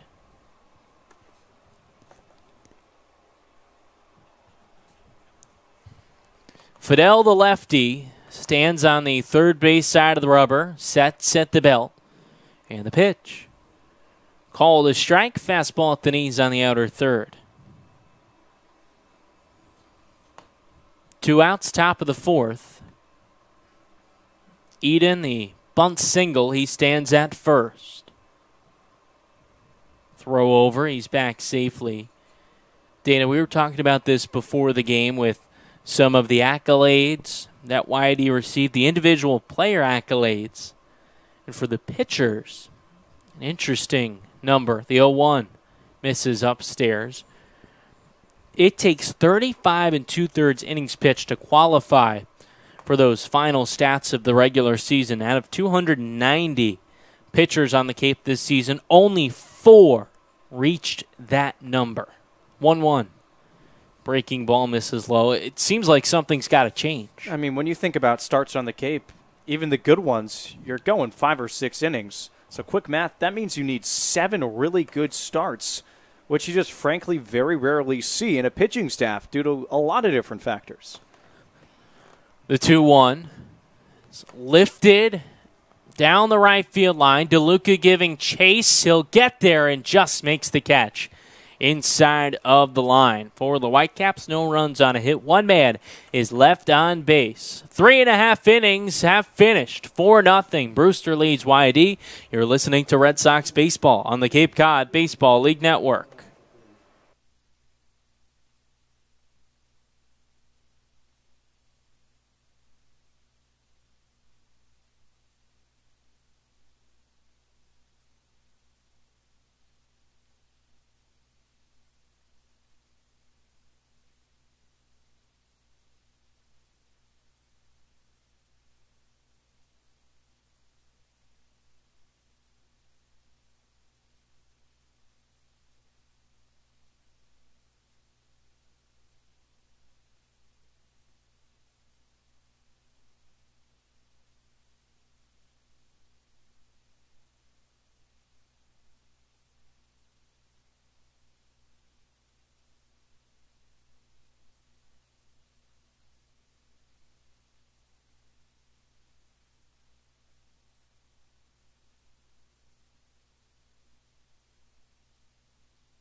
Four nothing. Brewster leads YD in the bottom of the fourth inning. Still Zach Lingenfelter, the starter, on the bump for the Whitecaps after YD starter Tommy Henry only went an inning and a third, allowed 4 runs, 3 of them earned. Johnny DeLuca starts out the inning for YD.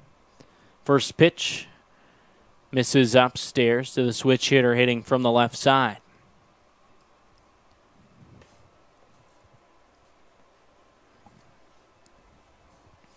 1-0 the count.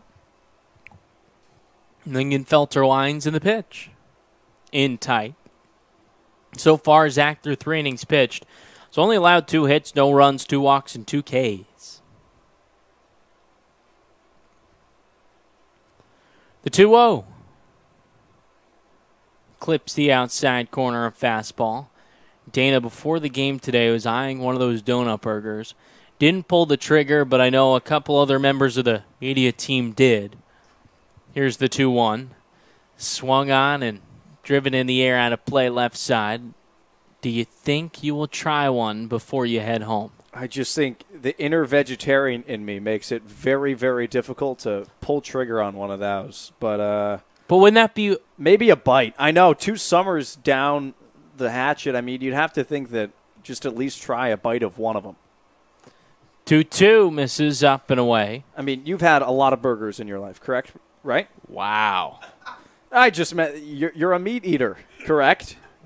I don't even know what to say. That came off completely wrong, Brandon. That Payoff pitch to DeLuca.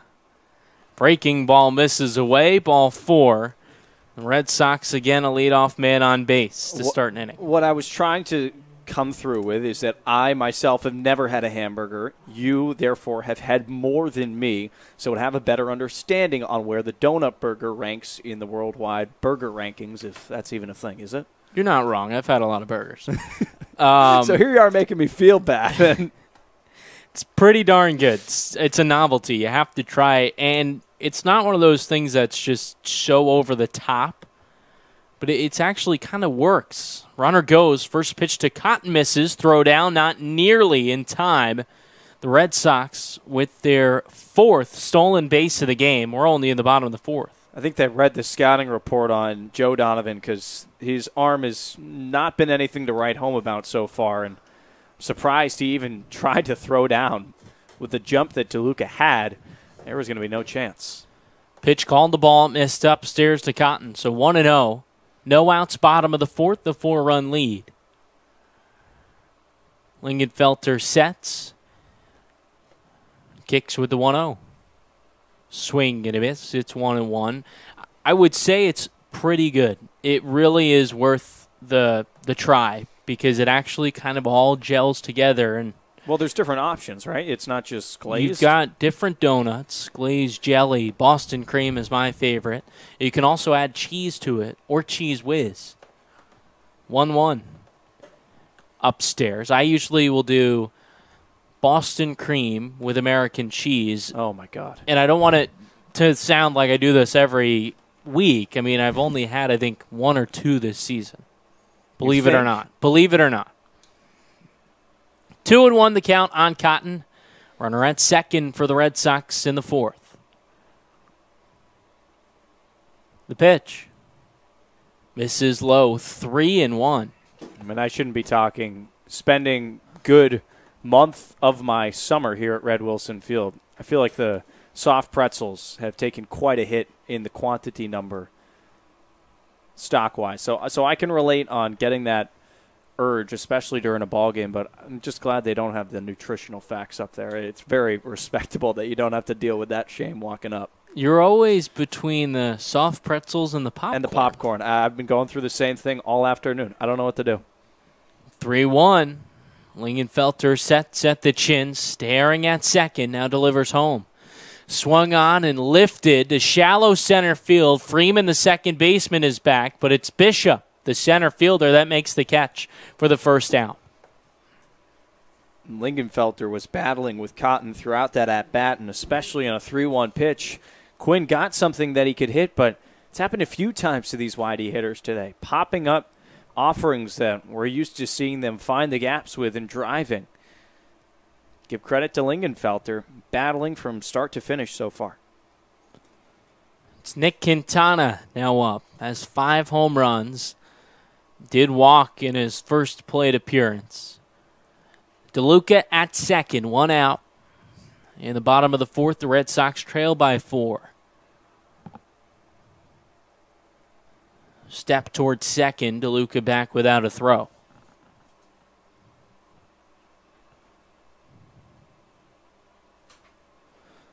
flag swaying over the left field fence. Pointed outward. Throw over to second. Back easily. Freeman gloved it and again faked like the ball got past him. But DeLuca didn't go anywhere.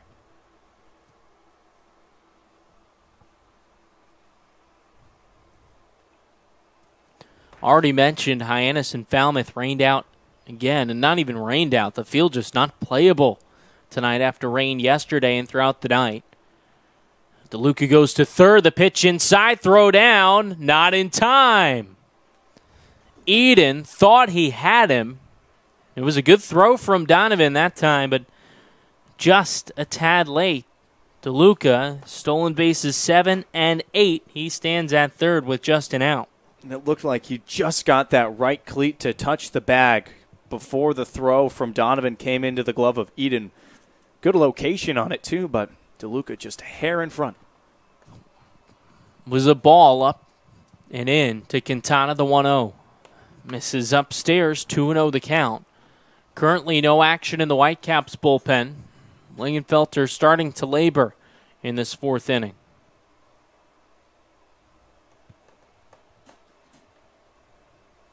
He's at 60 pitches, so plenty of room to work with. It's 2-0 on Quintana. Runner at third, the pitch. Swung on and lined into the glove of the shortstop Workman. DeLuca has to stay put. And a ball hit hard, but right at him. Tell you what, the Red Sox can just not afford to strand another man at third base with 2 outs. This was now the third occasion with 2 away that a YD hitter has dealt with a runner on third. Haven't been able to bring in one yet. We'll see what Christian can do. He's come up with some clutch RBI singles over the last week. Koss, the 8-man up, popped out to first. Prime opportunity with a runner on third, 2 away in the fourth. A 4-0 lead, Brewster over YD. The pitch. Swing and a miss on a breaking ball well down and outside.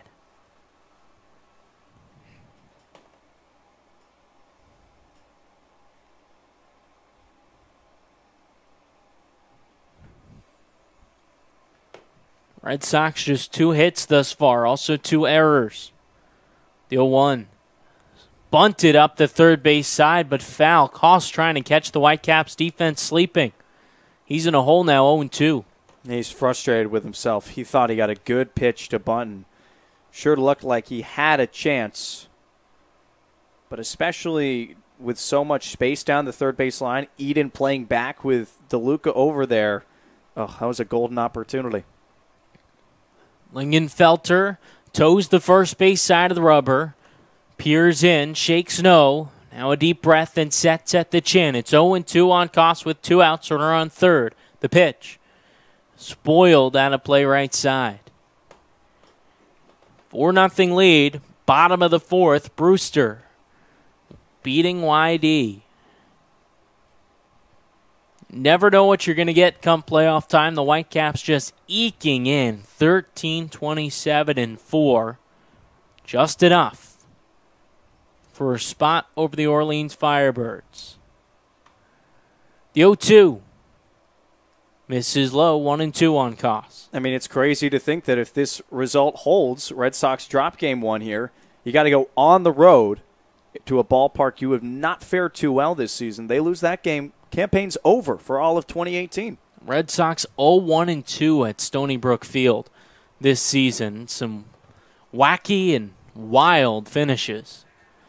The 1-2. Swing and line foul third base side. Scott Pickler had to bow out of the way. The one that comes to mind was in early July. On July 7th. Ended in a 6-6 tie at Stony Brook, but in the top of the 9th inning, YD loaded the bases, took the lead when Reese Albert was hit by a pitch. Still with about 15 minutes of sunlight, the umpires called the game, citing that YD would continue to score and the Whitecaps couldn't hit. 1-2. Swung on and driven in the air out to deep left field. Canzone ranging back, little leap, and he makes the catch. A few feet shy of that left field fence, Christian Koss comes up empty, and the Red Sox again strand a lead-off base runner. No runs, no hits. One man is left on base. It's 4-0. Brewster leads YD. You're listening to Red Sox baseball on the Cape Cod Baseball League Network.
A 4-run lead for the Brewster Whitecaps over the YD Red Sox. Top of the 5th inning.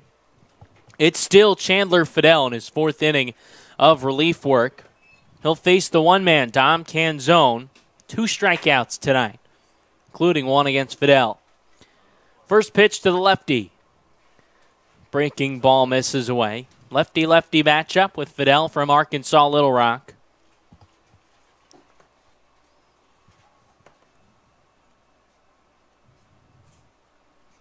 Canzone, the Ohio State Buckeye. The 1-0. Swing and a soft grounder, foul right side. 1-1 the count. Beautiful day in South Yarmouth. Just past 5:30. The early start, so we can get in all 9 innings. You have to play a complete game in the playoffs. 1-1.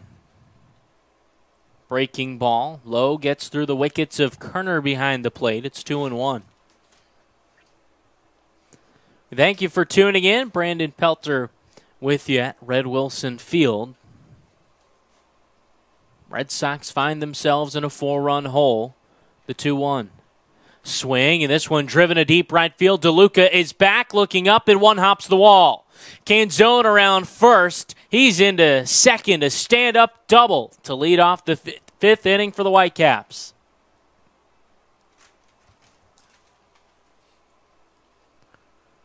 Sixth hit of the evening for the Brewster Whitecaps. We're just in the top of the 5th inning as Ray Alejo steps in. Already another man in scoring position. Alejo grounded out, also reached on an E5. He was picked off to end the 2nd inning. Corners up for YD. Move towards second. Now a throw as Canzone back on his feet. Didn't get any indication of a bunt from Alejo. He's got speed. Fidel, the lefty, third base side of the rubber, sets at the belt. He kicks and delivers. Square, and a pitch misses outside. Alejo pulled it back.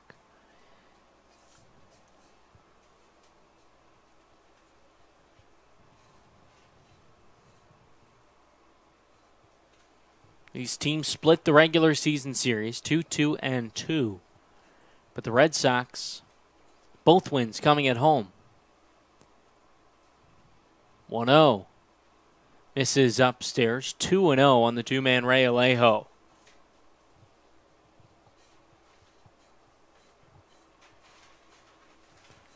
Red Sox came into this first postseason series, the top record on all of the Cape. Expectations certainly are high, with one of the best rosters on the Cape as well. 2-0. Misses away. You have to think that pressure is getting to YD, and they've also had an extra day to think about it, being rained out yesterday. In fact, every playoff game, all four of them rained out. As a righty begins to warm, that's Gordon Ingebrigtsen. The pitch misses away after Alejo squared. He works a 4-pitch walk. Now runners on first and second to lead off the fifth. First walk of the outing for Chandler Fidel. Ingebrigtsen from Pasadena Community College. It's the sidearm hurler, bringing an almost full submarine angle. Corners are up with the three-man Hunter Bishop at the plate. He has 4 big flies this season. Runners on first and second, no outs, top of the fifth. Already a 4-run lead for the Whitecaps. Fidel sets third base side of the rubber. The pitch. Breaking ball in tight. And that just missed Bishop. Somehow split his feet, got in between them.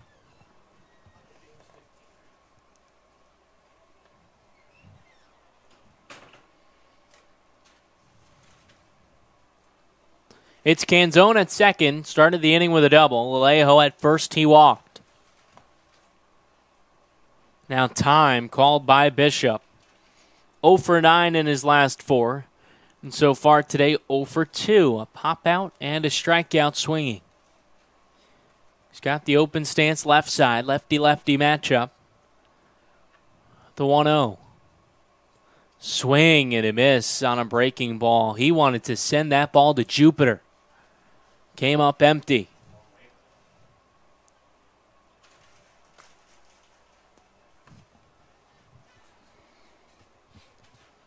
Two men on, no outs in the top of the fifth. Quintana even with the bag at third at the start of the cutout toward the hole. Fidel sets and kicks the 1-1. Swung on and driven high in the air to shallow right field. DeLuca coming in will make the catch. No tag. And that's out number 1 in the fifth. An unproductive out from Hunter Bishop. Hit it a mile high. Gave DeLuca plenty of time to approach that one charging. Now Connor Gramis due up. 1 for 2. Single to center field. He scored in the second. And now Scott Pickler out of the Red Sox dugout from the third base side, taking that slow stroll to the mound.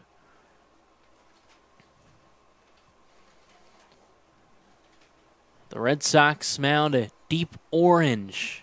Plenty of turfus on top of that. A product that'll help dry things out, absorb some water. And now Pick makes the call to the bullpen.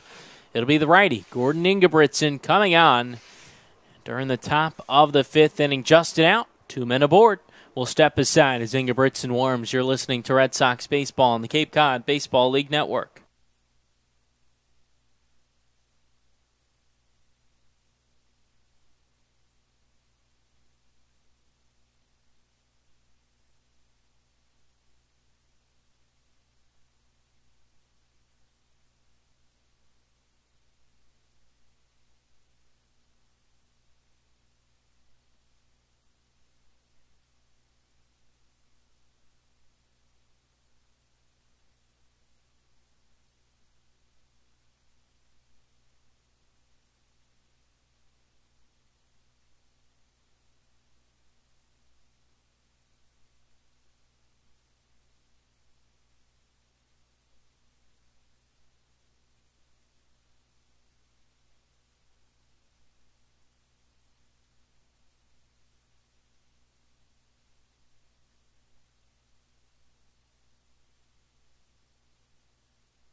Gordon Ingebrigtsen from Pasadena City College. On for the Red Sox, the righty at 5'11". He's about as close as you can get to a submarine pitcher without being fully submarine. And he's making his third appearance out of the bullpen through 4 2/3. He's yet to give up a run. Does have a 1-0 record. He's given up 3 hits here in a bit of a tight spot. 2 men aboard, Justin out, top of the 5th. And the 4-man Connor Gramis at the plate. Ingebrigtsen the righty toes the first base side of the rubber. He'll work from the stretch. First pitch. Called a strike on the inside corner. Ingebrigtsen really puts that front foot out in front of the back foot. An odd stance from a pitcher. Canzone at second, Alejo off of first.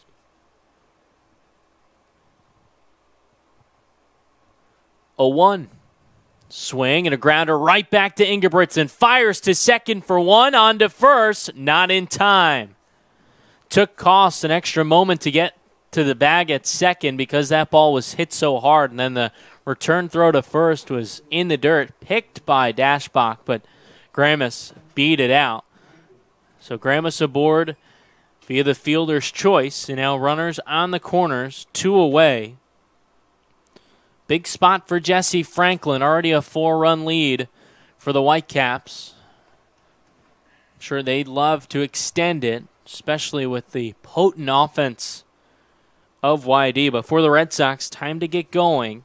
They're 22-0 when leading after 5, just 3-12 when trailing after the 5th inning. This is a very good indicator of how the game, how that final score will hold.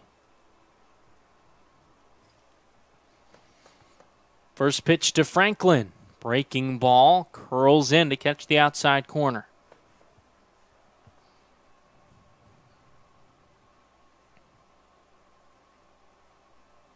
Ingebrigtsen looks at first. The righty now sets at the belt. Kicks in the 0-1. Misses away 1-1 with 2 outs in the top of the 5th inning. The Whitecaps already a 4-0 lead over top-seeded YD. Wind blowing out over the left field fence. 1-1. Misses away. It's 2-1.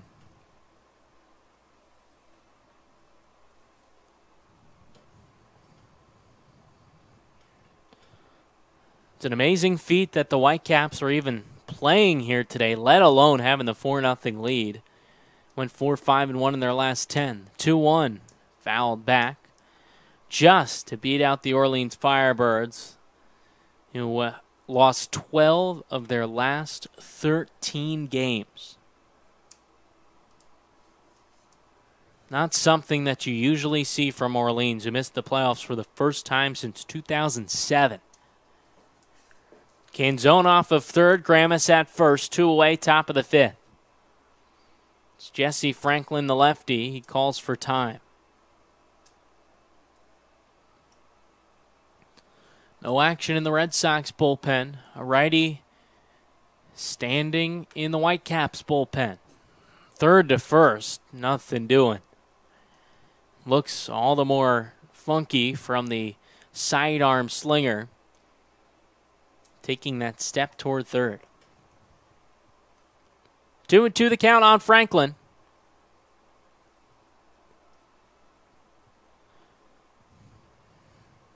The pitch. Swing and a soft grounder. First base side, Ingebrigtsen fields, and the pitcher runs the rest of the way to take the putout. No runs on 1 hit. 2 men are left on base. It's 4-0. Brewster leads YD through 4.5. You're listening to Red Sox baseball on the Cape Cod Baseball League Network.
Bottom five at Red Wilson Field, game one of the East Semifinals, the 2018 Cape League playoffs, and it's the four-seeded Brewster Whitecaps with a 4-0 lead over the hometown and Cape leading YD Red Sox. Adam Kerner, Zach Ashford, Brad Beasley due up here in the fifth to face Lingenfelter, who's been flat out dealing. No runs, 2 hits, just a couple of strikeouts, hasn't needed them.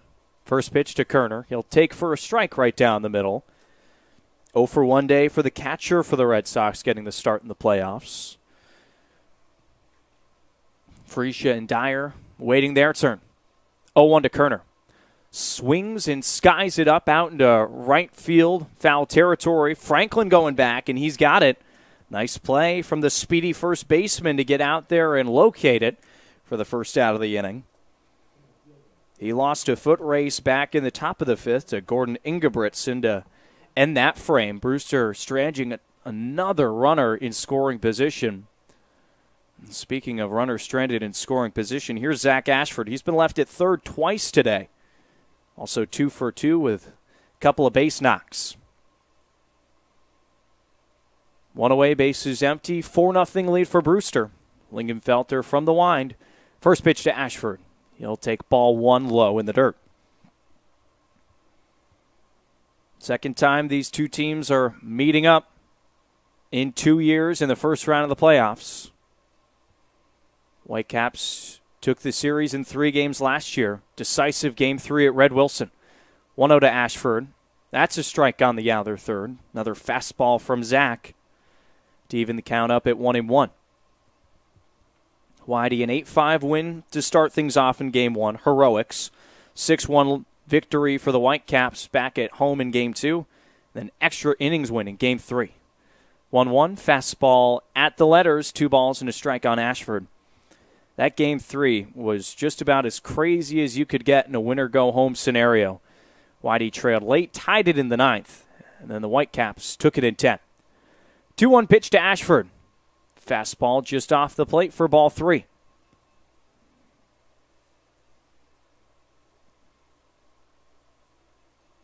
Kettleers and Gateman readying for their start at 6:30. Mariners visiting Veterans Field and the Anglers. That's the latest start tonight at 7 o'clock. Lingenfelter from the motion, 3-1. Ashford swings and puts it foul up out of play. A full count with 1 away in the 5th. Just the 2 hits for Whitey, and they belong to this very man. Nothing crazy either. Bottom first, it was just a swing that put it right up the middle on the ground.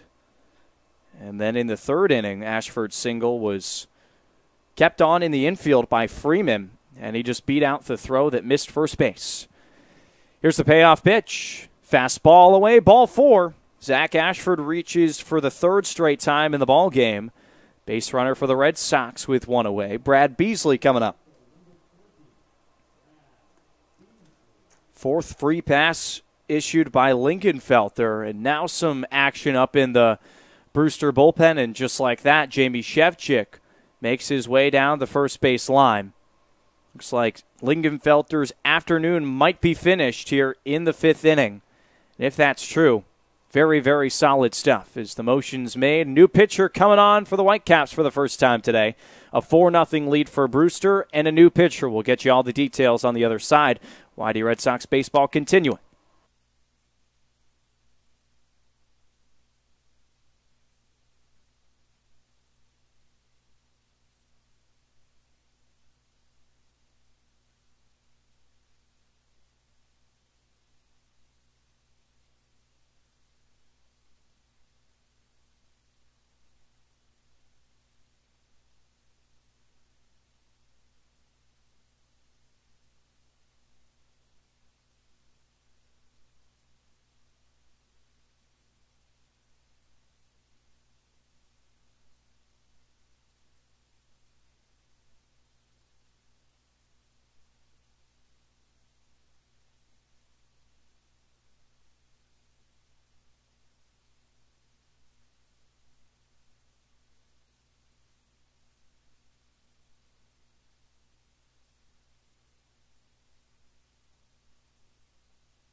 Fifth inning continuing at Red Wilson. First man out of the bullpen for the Whitecaps, it's Zach Schneider, righty from Florida Atlantic, making appearance number 4 of the summer.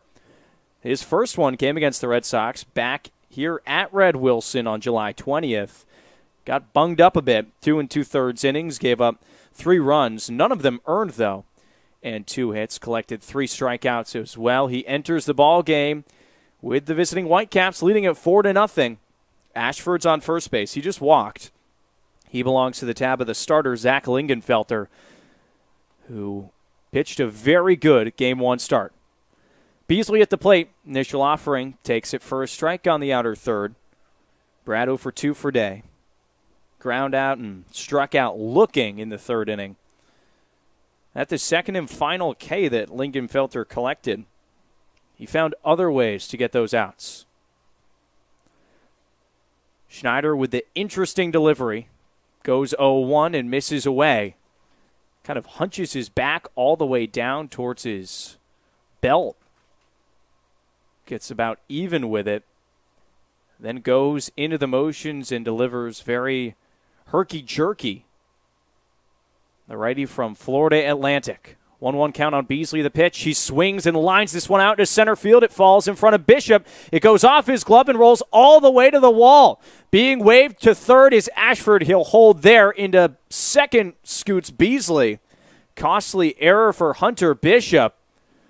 Looked like he was going to field that one cleanly, just be first and second. Instead, now it's 2 runners in scoring position for the ever-dangerous Noah Campbell.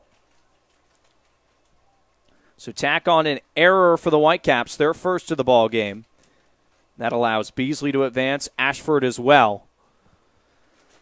This Brewster defense was worst in the game for pretty much the entire summer. 0.954 fielding percentage. 73 errors to lead the way in the wrong way. 4-0 ball game. Red Sox threatening for about the 5th time in 5 innings. See if they can finally push across a run. Ashford at third, Beasley at second. Schneider facing his second batter of the ball game. It's Campbell. First pitch inside. Noah 0 for 2 today. Pop out and a ground out. That's just the 3rd hit for the Red Sox today, and it's the first that didn't belong to the tab of Zach Ashford. Righty Schneider from Boca Raton, Florida, working with Joe Donovan behind home plate. And Campbell will step out and call for time. Second in the Cape League in batting average, .364 before today's ball game. 3rd playoff plate appearance, 1-0. Well outside ball 2. We were supposed to play yesterday, and then just got the most torrential downpour I think I've ever seen. Was trying to actually just drive down the streets of Yarmouth. And there were times when the car seemed like it was about to get flooded. The water just kept collecting, and we had flood warnings throughout most of the day. And it's tough to start the playoffs on a day like that. 2-0 pitch to Campbell. Inside ball 3. Donovan awkwardly keeps it in front of him. Kept that one from sailing all the way back to the fence. Surely would have scored a run. Instead, Ashford holds at third. He walked. Beasley has singled. The error from Bishop advanced them a station, so it's 2 in scoring position. And a prime count for Noah Campbell to give the Red Sox their first run of the ball game. Long look in for Schneider. Nods yes on the sign. Now comes set with the glove up above his head at the chest and deals. Strike called. Outer third, 3-1.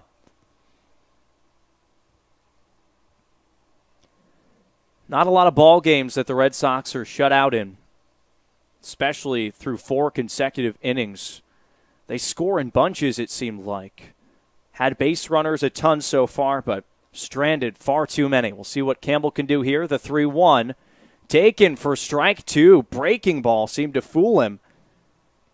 Looked like a great pitch to hit. Hung right over the plate, but Campbell kept the bat on his shoulder. Ashford 90 feet away. Beasley a Healthy lead off the second base bag. One away in the bottom of the fifth. 4-0 lead for the Whitecaps. And the Red Sox second baseman Noah Campbell awaiting a payoff pitch. Schneider readies 3-2. Fastball cut on and foul. Back in the first inning, Ashford was left at third base. In the second, Whitey left runners at first and second. In the third, Ashford left at third again. In the fourth inning, it was DeLuca stranded 90 feet away from home plate. And now with one out, another good opportunity.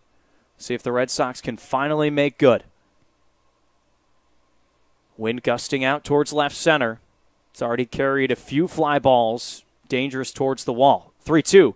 Campbell swings off the end of his bat. Grounder over to Workman. He's up with it. Throws a dart over to first in time to get Campbell, but Ashford scores. Red Sox finally on the board. It's 4-1 Brewster here in the fifth inning. An RBI for Noah Campbell. Make it 27 on the season. Beasley now over to third base. Ashford scoring another run. See what Dashbach has as he's 0 for 2 today. Made great contact back in the third inning to close out the frame. Robbery from Dom Canzone right up against the wall. 2 outs now, runner at third. First pitch to Dash. Well outside, ball 1.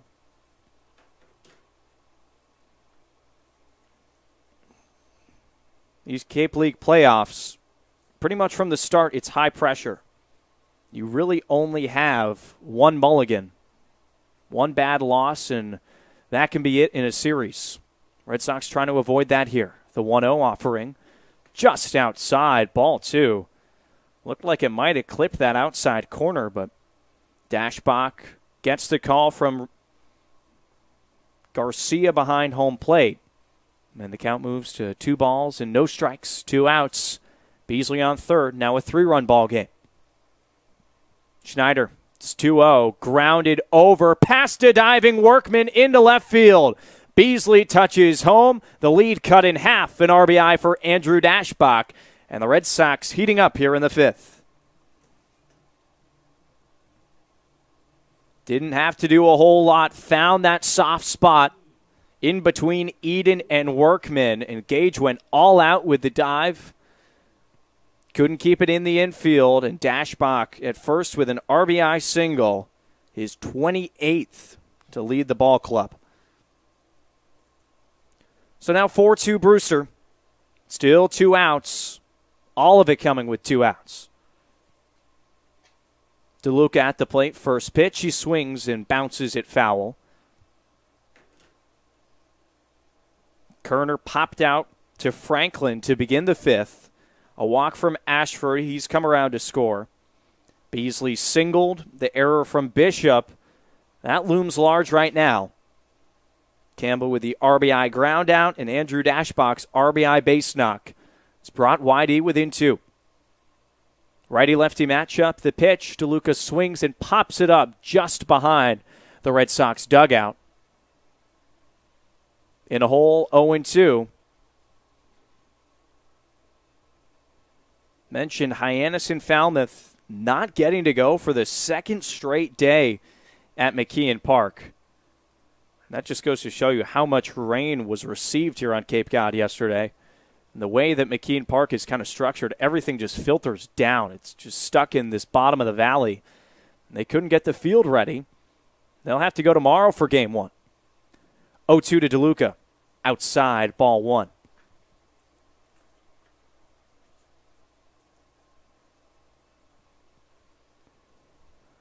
A lot of fans here at Red Wilson for game number 1 of the playoffs. Rainout hasn't deterred the attendance, which has come up since last year. Whitey now about in the middle of the pack of the Cape. 1-2 pitch. DeLuca swings and drives this one out to deep center field. Bishop going back at the wall, looking up, and it's gone! Johnny DeLuca, a 2-run dinger. 4 straight runs for the Red Sox, and we're all knotted up in the fifth. That one just kept carrying. Bishop went as far back as he could, and DeLuca picks up home run number 2. I mean, we've been talking all day how these Red Sox score in bunches. They put up a 4 spot here in the 5th inning, and it's a fresh new ball game going down the stretch.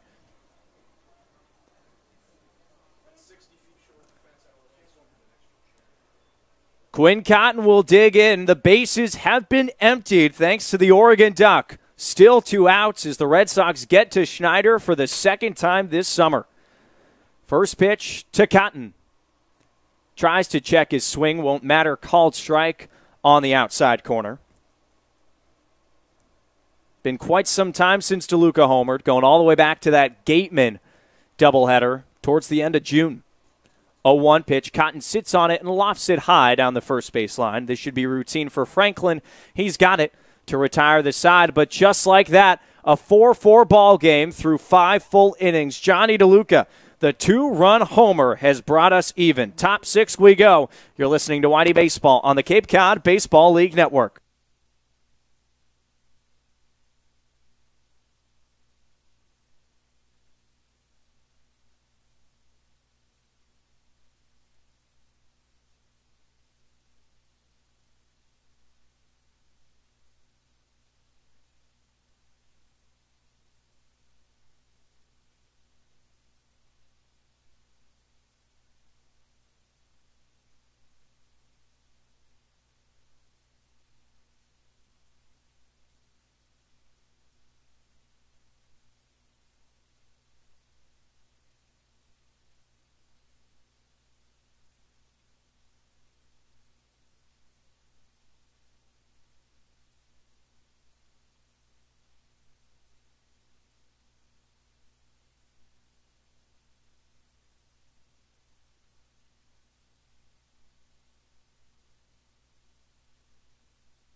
Sox are hot as we go to the 6th inning. 4-4 ball game in Game 1 of the East Semis.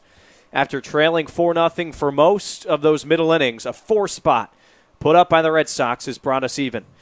Ingebrigtsen still out there working against the bottom half of this Whitecaps order, and Workman, who takes ball 1 outside. 0 for 2 day, couple of strikeouts looking. 1 to Henry and 1 to Fidel.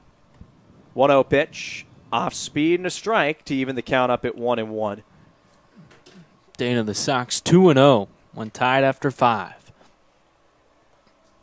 Not a bad record considering their spot when they're ahead.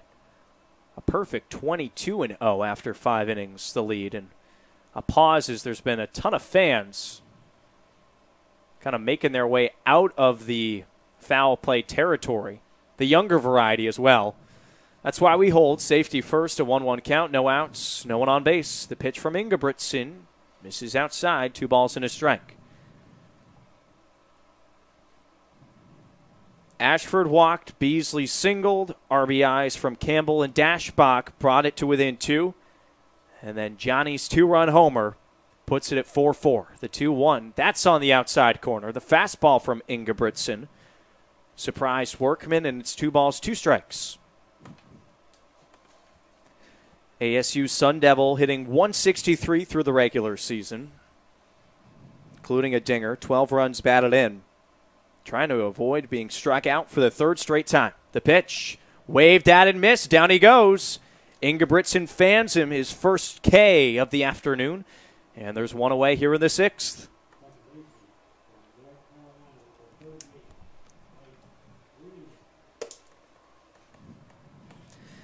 That'll bring up Freeman. Advancing on the E4 and scoring in the 2nd inning. Another grounder in the 4th. He was retired on that one. It's a righty-righty matchup with 1 out in the 6th. Pitch from Ingebrigtsen. Cut on and put out into shallow right field. Johnny comes in, and he's got it. 2 quick outs. Ingebrigtsen is turning into good reliever for the Red Sox. Saw him a few times towards the tail end of that regular season. But we see it often. New arms trying to impress their limited time here on the Cape. Probably going to see it a little bit in this series with Brewster. Handful of new players for them that all want their licks at Cape League action. 2 outs for Cam Eden. Righty-righty matchup. The pitch swung on and miss. At off speed from Ingebrigtsen. Can't be coming in at much more than 70. His difference in velocity, it's got to be tough to keep up with. 2 away, the pitch to Eden. Outside, ball 1. Henry could only go an inning and a third. Fidel bridged the gap, went 3 full strong. And now it's the Ingebrigtsen story here with the 1-1 fouled back. Pasadena Community College, 5'11", 180. Not the most terrifying figure out there on the bump. But his delivery can be confusing, and his breaking ball is pretty good. 1-2 count on Eden. 2 outs to the pitch. Swung on and missed. Strike 3. Ingebrigtsen picks up 2 strikeouts to retire the Whitecaps. 1, 2, 3 in the 6th. We go to the home half. All knotted up at 4. You're listening to Whitey Baseball on the Cape Cod Baseball League Network.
Nick Quintana leads off the bottom of the 6th, 4-4 in game number 1.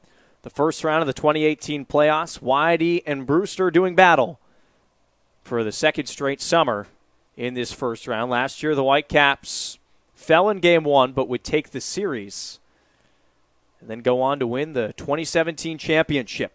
First pitch from Schneider to Quintana, taken for a strike outside corner. Momentum is a thing in sports, surely a thing in playoff sports. We're seeing it play a factor at the moment. Red Sox with 4 straight runs in the 5th inning to bring us even. 0-1 to Quintana. Breaking ball lined, but foul. No balls in 2 strikes on the Arizona Wildcat.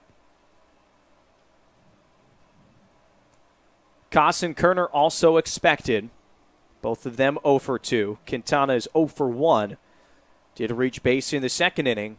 Walked against Lingenfelter. Schneider, the righty, deals 0-2. Quintana swings and misses. Breaking ball dived out of the zone. And just like that, a 3-pitch strikeout. Quintana retired. He was so far out in front of that pitch that he fouled away. They're back to that breaking ball for Schneider. 1 away for Koss. Getting his second look at the Whitecaps in the playoffs. He was with YD last year. Played a pivotal role in that season. First pitch, fastball just outside. 2 very different summers in a sense for Christian. He's settled down defensively, Maybe not as great stats on the hitting side. 1-0 is outside as well, 2-0. Led the Red Sox in batting average in 2017. Finished off with a .263 clip. Surely respectable, though, through the Cape. Had one homer. That came against the Anglers a few weeks ago at Veterans Field. 2-0 offering from Schneider. Breaking ball nabs the outside corner for a strike. One out in the bottom of the 6th. Base is empty. Shade starting to creep its way into the infield here at Red Wilson. 2-1 to Koss. He swings and pops it out into shallow left center. Workman retrieves it, and there's 2 outs. That one well off the end of the bat. Another instance of a Red Sox hitter just so far out in front on Zach Schneider. Both bullpens relatively quiet. Now some murmuring over in the Brewster one down in right field. It's Ingebrigtsen going for the Red Sox, and Zach Schneider dealing here in the bottom of the 6th, 2 outs. Kerner the batter. First pitch, swings and misses down to a knee. Nice breaking ball that just turned Adam around a bit. Strike 1.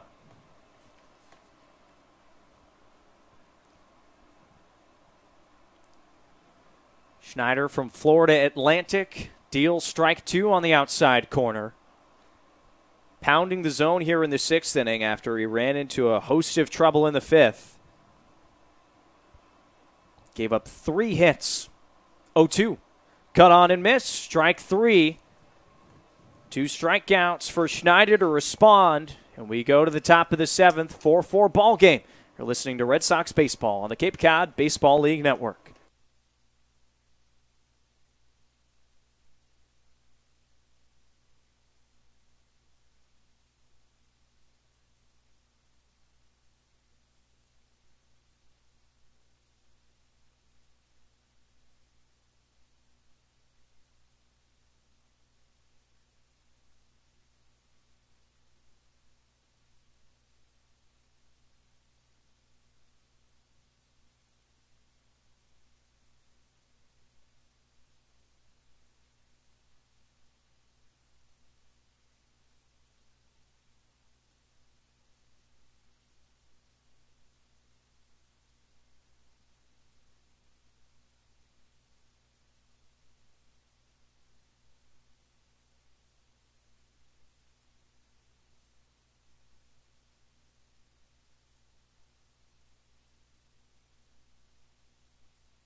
Top of the 7th inning at Red Wilson.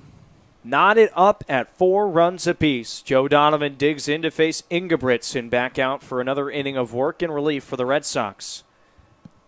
Pitching into his 2nd. He's gone an inning and 2/3.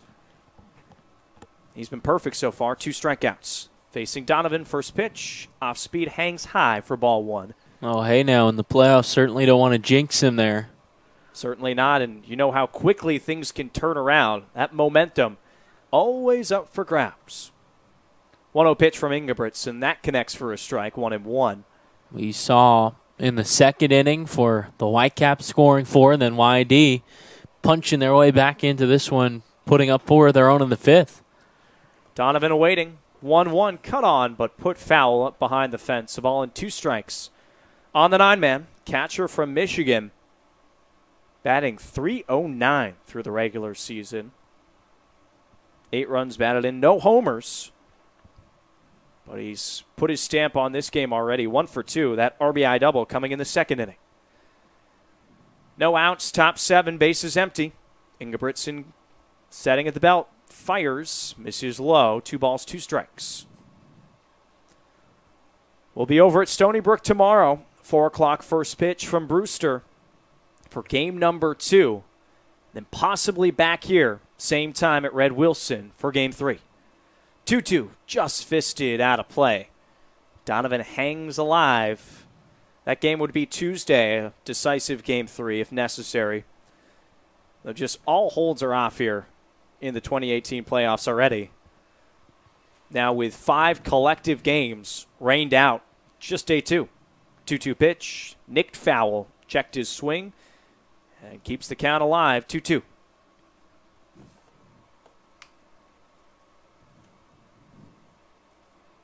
Kettleers and Gateman meeting at Spillane Field. Wareham, the 1 seed in the West. Second best record in the Cape. Second to these Whitey Red Sox. 2-2 from the righty.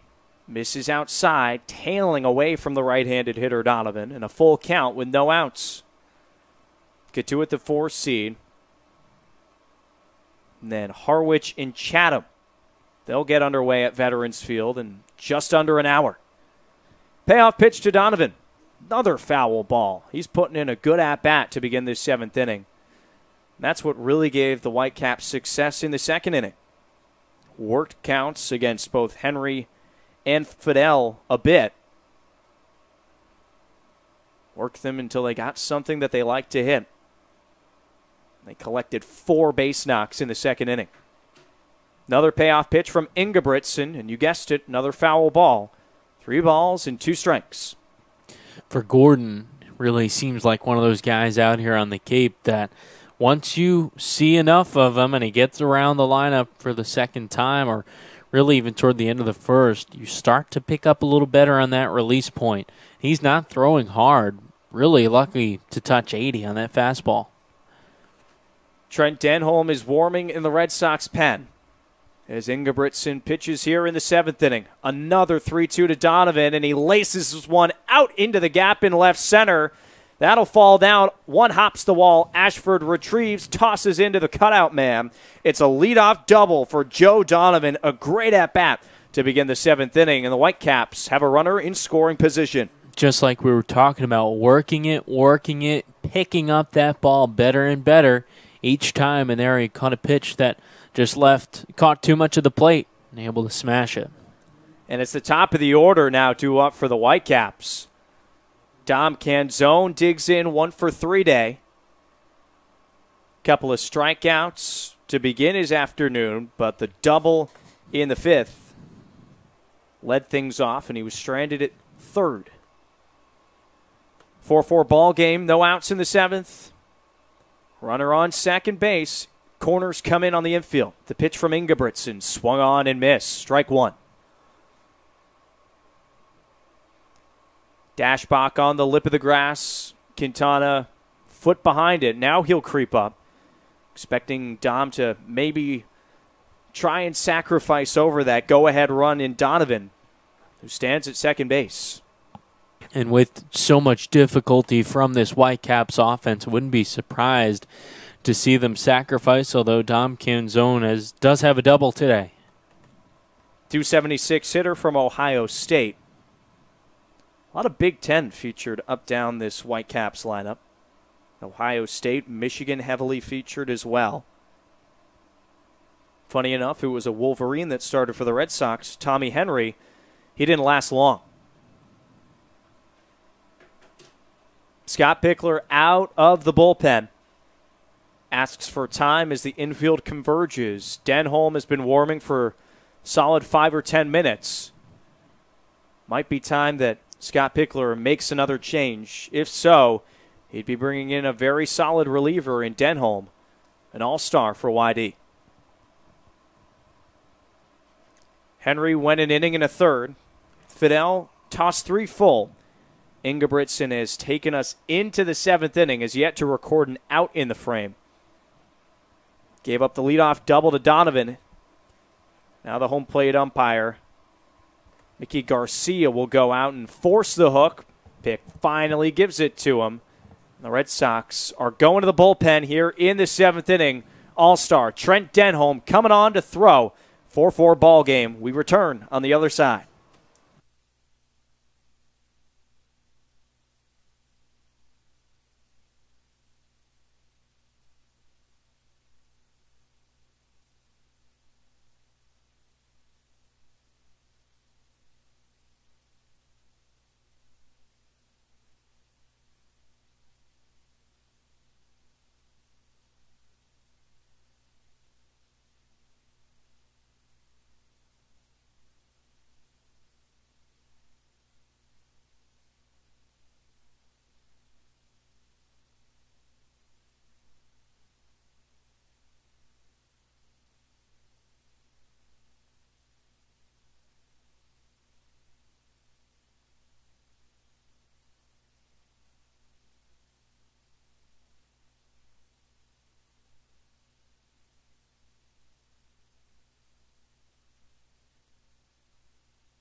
Top of the 7th continues game 1 of the East Semis. 4-4 ball game between Brewster and YD, and the Whitecaps threatening. New pitcher on the bump for the Red Sox. It's the 4th of the day. Trent Denholm, the righty from UC Irvine, making appearance number 10, and he'll be facing Dom Canzone to lead things off in his appearance. An all-star out of this Red Sox pitching staff. It's Donovan at second. No outs. Tie ball game. First pitch from Denholm. Pounds in a fastball for a strike. For the Anteater, through 21 2/3 in 9 appearances, only allowed 1 run, but unearned. That came a couple weeks back at Brewster, July 7th.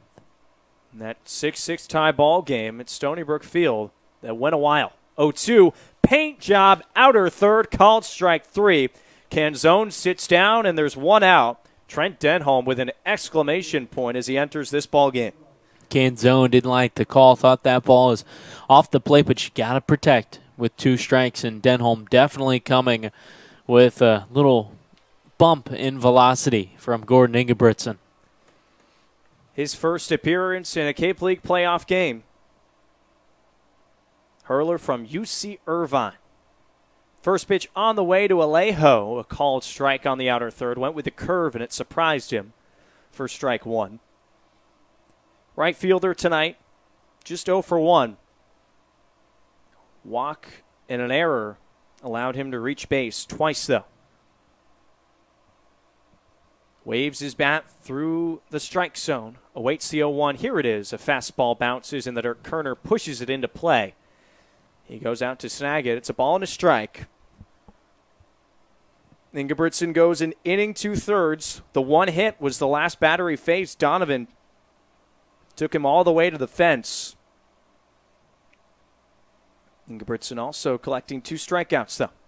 1-1 pitch. Just fisted down the line and fair. It trickles past the paint.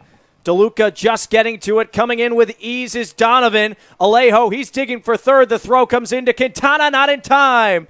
An RBI triple for Ray Alejo, and the Whitecaps take the lead right back. Boy, can you believe just a check swing that tucks in the right field line and dribbles into foul territory is an RBI triple. Unbelievable from Ray Alejo. A little bit of luck on the Whitecap side. He's the one that scored that inside the park homer a few days ago that gave the Whitecaps that big victory over Orleans. He comes up clutch again. It's now 5-4.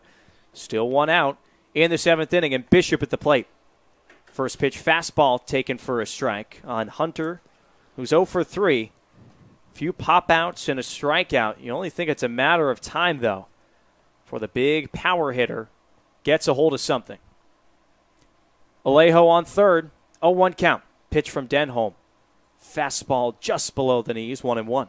And that that run, does that go to Trent Denholm? No, it doesn't yet, so still no earned runs this season. I was about to say his first of the season, but that one goes to the tab of Gordon Ingebrigtsen.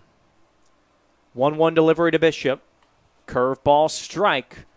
1-2 on the returner to the Whitecaps. Went 0 for 7 against the Red Sox in the first round series last year, but then heated up. Collected 5 RBIs and 3 homers, including 2 in that championship series against Bourne. 1-2. Fastball placed outside. 2 balls and 2 strikes. So Bishop going for title number 2 in his many years, facing this same first-round opponent in the Red Sox. Brewster leads it 5-4 in the 7th. Infield all the way up for the most part with Alejo dancing off of third base. The 2-2 offering from Denholm. Swing and a miss. Strike 3 dropped by Kerner. Tag applied. Hunter Bishop 0 for 4 as he chases the high heater. Second strikeout for Denholm. Well, and already mentioned, just such a different look from Gordon Ingebrigtsen for these hitters to make that adjustment to that low to mid-90s fastball from Trent Denholm is enough to really throw you off. Important run standing on third base for the Whitecaps. They only lead it by 1, and Connor Grammis digs in with 2 outs. Against Denholm, the pitch. Fastball spotted high and away. Gramis, the DH from Xavier, 1 for 3. Singled and scored to lead off the second inning. He started that big frame for the Whitecaps. Denholm sets, kicks, and deals. Off speed, called strike, 1-1. A 2-out hit from Gramis, crucial for the Whitecaps. I mean, only a run lead for this Red Sox offense. That's nothing. So get anything you can while you have the opportunity. For YD, want to squash it. Middle infield playing pretty deep on the lip of the outfield grass. 1-1. Drops just high above the belt of Gramis. 2 balls and a strike. 253 hitter with 16 runs batted in. 7 homers to lead the Whitecaps. All it would take would just be a little base knock to double the lead. 2-1 is drubbed out into deep left field. Beasley will camp under it. He's got it to retire the side, but the Whitecaps tack on a run. They take the lead right back. We go to the bottom of the 7th. 5-4 Brewster. You're listening to YD Baseball on the Cape Cod Baseball League Network.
Home half of the 7th, Whitecaps have snagged the lead right back. It's 5-4 Brewster over the Red Sox in Game 1 of the East Semis. Top of the order due up for YD. Ashford, Beasley, and Campbell to face the righty Zach Schneider. Jamie Shevchik's hanging with him. Pitching into his 3rd inning, ERA of .234 through the regular season. He got roughed up somewhat, though, in the bottom of the 5th. A perfect 1-2-3-6, though, against the bottom of the order. Here comes the first pitch to the lefty Ashford. Inside corner, called strike on the breaking ball.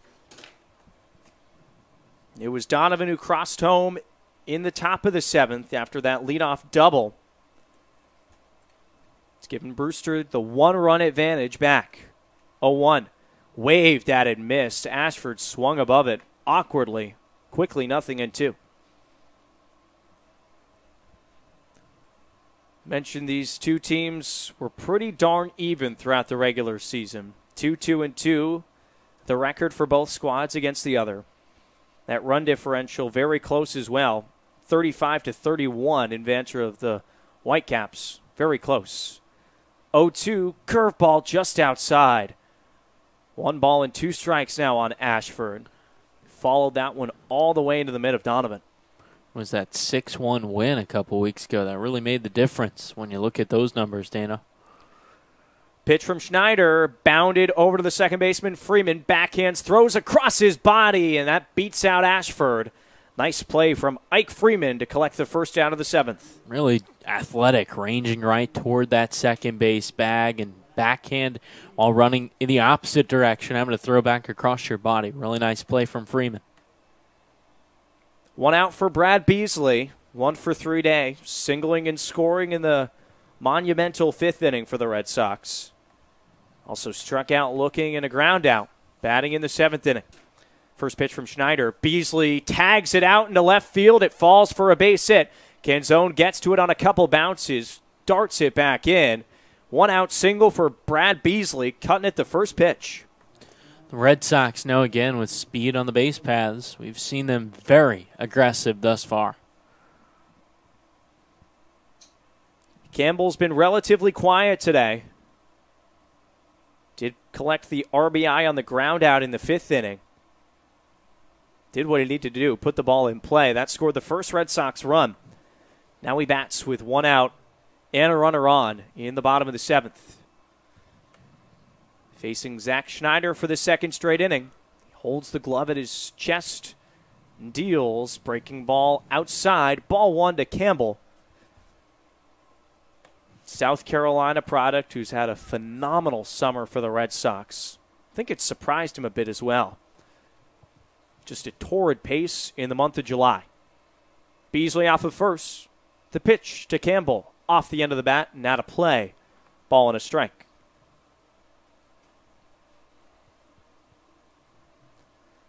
Just underway at Spillane. Kettleers and Gateman. Goose eggs on the scoreboard is the first West playoff game of 2018 has commenced. Commodores and Harbor Hawks rained out for the 2nd straight day. They'll play game 1 tomorrow of what was supposed to be day 3 of the playoffs. Check over on Beasley, slides back in.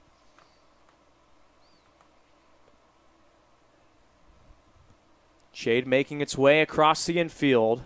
Earlier start, make sure we get it all in. Beasley back in once again. That's important. There was a time, I believe it was at Lowell Park last year in the playoffs when the Braves and Kettleers couldn't finish their game 1. Had to finish game 2 the next day, then go play the next one somewhere else. So the 2-1 misses away. But that's just travel and unnecessary play that you really need on the playoffs. Got to get in the whole 9 innings and think about playoff baseball. You want to be your sharpest, so to have to do that, it's really tough to call on these teams. Beasley is singled. He's on first base with 1 out in the 7th. 2-1 to Campbell. Lays off of it outside. He doesn't like it. 3 balls and a strike. Also, just the momentum booster for the team that's able to take that first game in a later stages. You can carry that through into the afternoon. It's exactly what the Braves did against Katuitt. They made their way all the way to the championship series. Schneider, a quick toss over. Beasley will dart back in.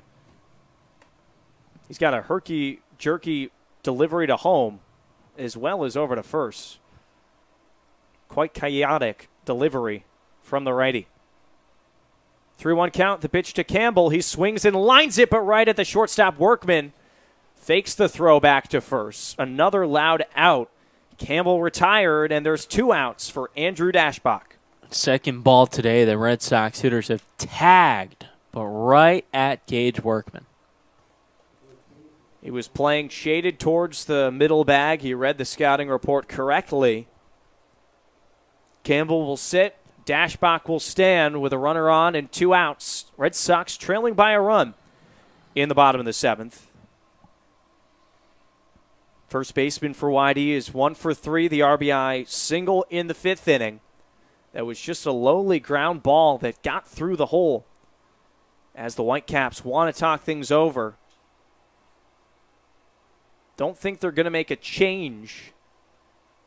There is some action, though, up in the pen.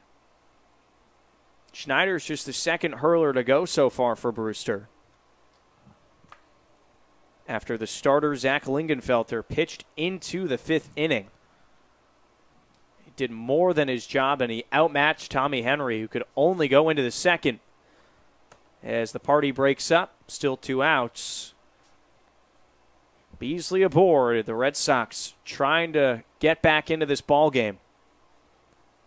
Trailed 4-0 for most of it. 4 spot in the 5th inning brought us even. Whitecaps have taken the lead in the visiting half of this very inning. YD hoping to respond with Dashbach at the plate and Beasley off of first. Lingenfelter readying. The pitch, Dashbach inside out number, slow roller, Franklin up with it, and he'll take it to retire the side. YD strands another base runner as we go to the top of the 8th. Red Sox trailing by a run. You're listening to Whitey Baseball on the Cape Cod Baseball League Network.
We're through 7 full at Red Wilson. 5-4 lead for the visiting Whitecaps in Game 1. 5-6-7 due up. Franklin, Workman, and Freeman to face Trent Denholm, who came in to relieve Ingebrigtsen there in the 7th and looked pretty good as he faces the middle of this Brewster lineup in the top of the 8th. Dana Gray and Brandon Pelter here with you in South Yarmouth, approaching that 7 o'clock hour.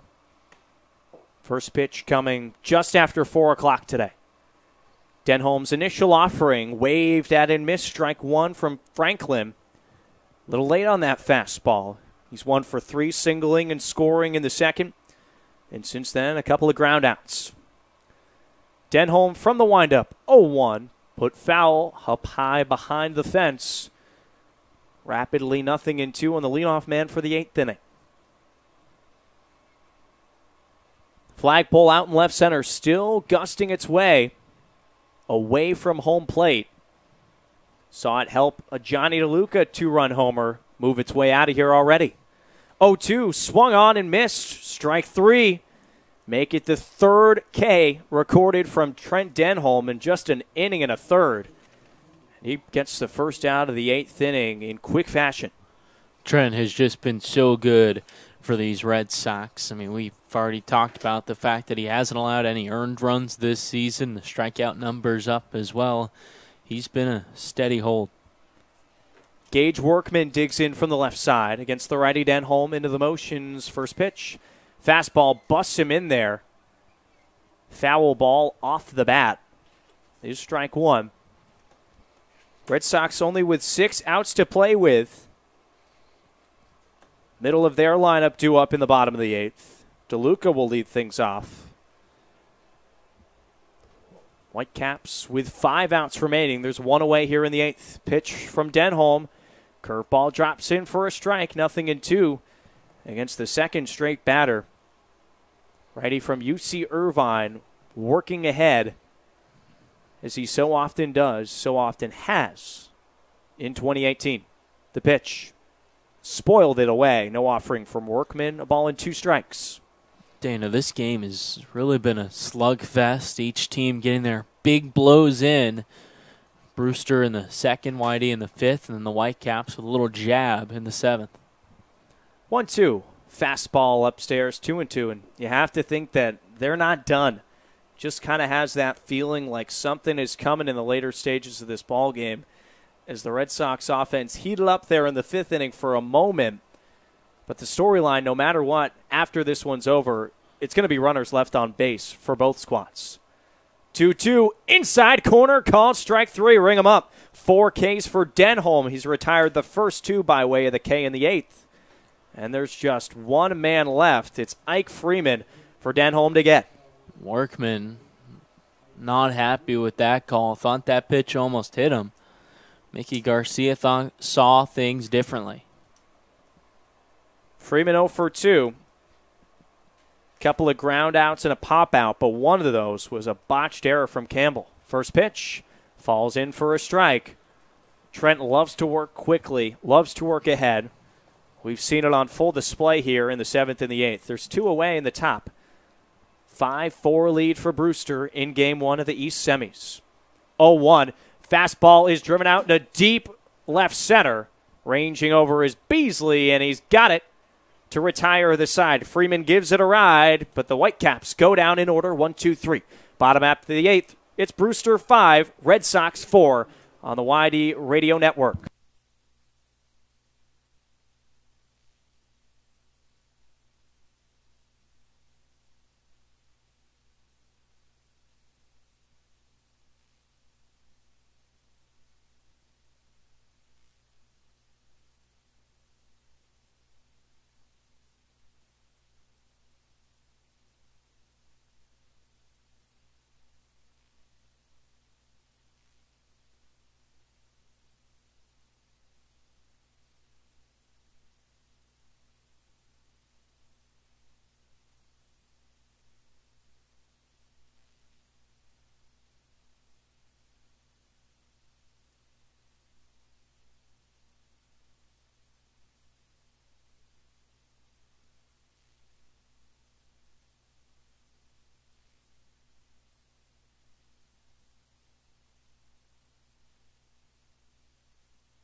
Bottom of the 8th, 5-4 lead for the Whitecaps over the YD Red Sox in Game 1 of the 2018 playoffs. Red Sox will have to come from behind for the second straight time. Johnny DeLuca brought us even in the 5th with a 2-run homer, and he'll leads things off here in the bottom of the 8th, facing Zach Schneider. Just the second pitcher for Brewster that Shevchik has used today. Into the motions, first pitch to DeLuca. He swings and drills it, but foul down the right field line. That one just a few feet to the right of the foul pole over by the Brewster bullpen. Whew, talk about turning on a pitch. Johnny DeLuca crushing that one. Just goes as strike 1. Batting from the left side against the righty Schneider, the pitch. Swung on and missed. Breaking ball dove out of the zone. No balls and 2 strikes on DeLuca. Cotton and Quintana due up to close out this 8th inning. The 0-2 pitch. Curveball works its way back in, catches the outer third, called strike 3. DeLuca goes down. There's Schneider just backdooring him, hitting the spot. Joe Donovan didn't have to move the glove. You're going to get that call most of the time. Pinch hitter for the Red Sox will be Reese Albert. Cotton was in the on-deck circle, and now it's Albert, the left-handed hitter, who will go up against Schneider, getting his first at-bat of the 2018 playoffs. Sophomore from FSU will climb into the box, batting with 1 away here in the bottom of the 8th. Schneider from the windup fires in the first pitch. Albert slaps it, but right at Franklin, he's got it. He'll touch the bag himself, and there's quickly 2 outs. Surprised to see Reese Albert cold off the bench. First pitch swinging, but saw something that he liked well out in front, though. 2 gone for Quintana. No one on base. Red Sox trailing by a run. Could use a base runner. Quintana, one of those guys, though, that could tie this ball game up with 1 swing of the bat. He has 5 homers. First pitch lets it go by for ball 1. 0 for 2 day for Nick. 1 strikeout swinging. That was against Zach Schneider back in the 6th. The pitch outside again. 2-0.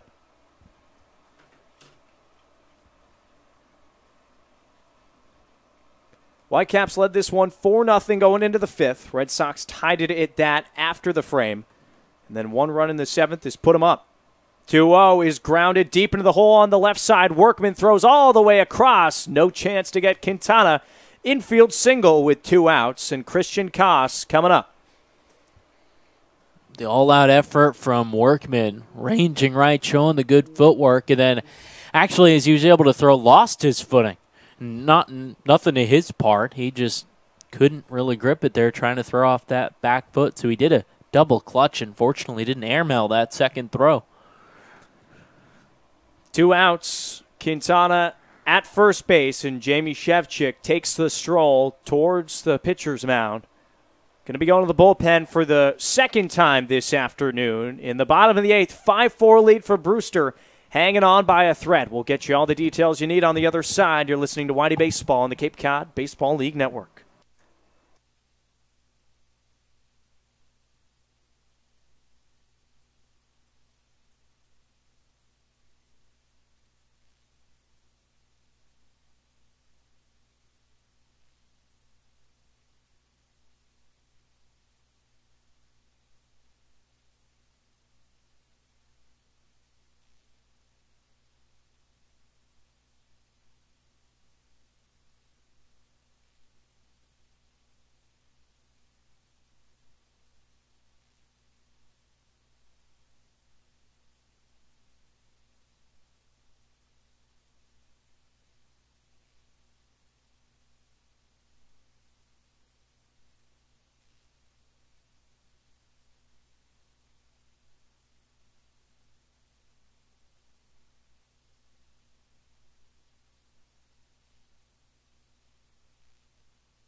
Bottom of the eighth continues. Whitecaps 5, Red Sox 4. There's 2 outs. A runner at first. It was Quintana. Now it's Waddell.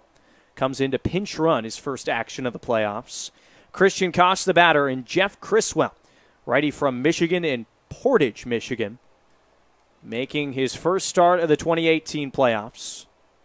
This appearance number 11 for Criswell, who through 10 relief appearances, pitched to a 4.34 ERA and 18 2/3. Collected 18 strikeouts. 6'3" righty, facing the righty Koss. First pitch, fastball swung on and missed. Foul tipped, actually, by the first part of the bat of Christian for strike one. So Waddell comes in for the speed, obviously. Red Sox still trailing by a run. Joe Donovan crossed home plate in the top of the 7th inning off a Ray Alejo triple. That's the difference at the moment. Waddell, a decent lead off of first, held on by Franklin. The 0-1, a fastball high at chin level of Christian, a ball and a strike. Adam Kerner stands on deck. Zach Zubia, though, also holding a bat. Might see him get a chance to pinch hit at some point. Criswell setting just below the belt. into the motions, fires. Koss lays off of the breaking ball. Missing inside, 2 balls and a strike. Vito Freesia also standing up with a bat. One of those quick returners to the Red Sox. Was gone for no more than 10 or so days. He might get a hack here at the Brewster pitching staff. It's 5-4 in the bottom of the 8th. 2 outs. Waddell off of first. Here's the 2-1 pitch to Christian. Waved at and missed. Strike 2. Blew the fastball by him. Criswell did. And it's 2-2. Certainly a change of pace, really amping things up with the fastball. Christian will have to adjust as he climbs his way back in. Criswell, the 3rd pitcher tonight for Brewster. Righty from Michigan. 2-2 pitch to Koss. Runner going. Flared out into foul territory. Franklin over battling the sun, and he's got it to retire the side. Red Sox strand yet another. They're down to their final 3 outs. On to the 9th. 5-4 Brewster. You're listening to Red Sox baseball on the Cape Cod Baseball League Network.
On to the 9th inning in South Yarmouth of Game 1 of the Eastern Division Semifinals between the Red Sox and the Whitecaps. It's Brewster 5, Yarmouth Dennis 4.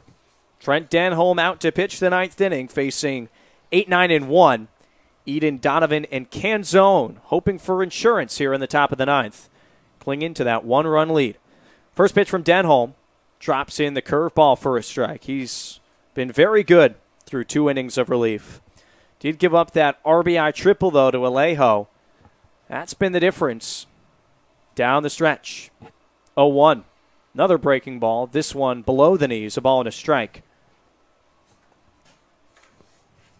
Red Sox have the bottom of the order due up in the 9th. It's supposed to be Adam Kerner. We'll see if he hits. 1-1. Eden grounds it over to Waddell through his legs at third base. It rolls all the way over to Beasley. He fires it in.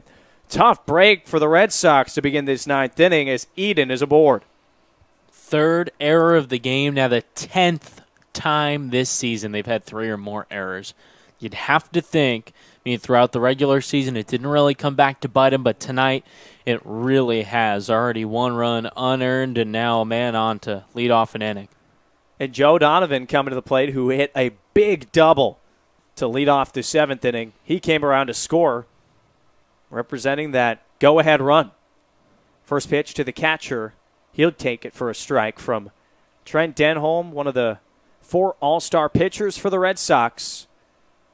Tossed a perfect inning of relief over at White House Field back on the 22nd against the West Division. 0-1 to Donovan. Shows bunt, pulls it back in time for ball 1. That'll even the count up. Seen the Red Sox show some heroics this season. Would like to keep it, though, the differential at 1 with Eden off of first base. The 1-1 pitch. pulls the strings on him. He dropped it in for a strike. Donovan had already pulled the bat back, thinking that was going to miss high, but it dropped in, a ball and 2 strikes.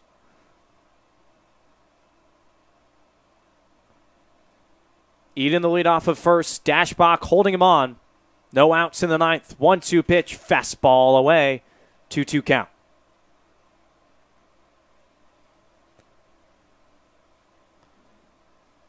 No score at Spillane between the Kettleers and the Gatemen. That game won over there out in the west. 2-2 from Denholm. Bunted, just foul. And that'll be strike 3. Donovan is rung up. Eden will have to come all the way back to first. He was off with the pitch. Talk about a costly mistake, and it's the first out of the inning. Now that's strikeout number 5 for Trent Denholm.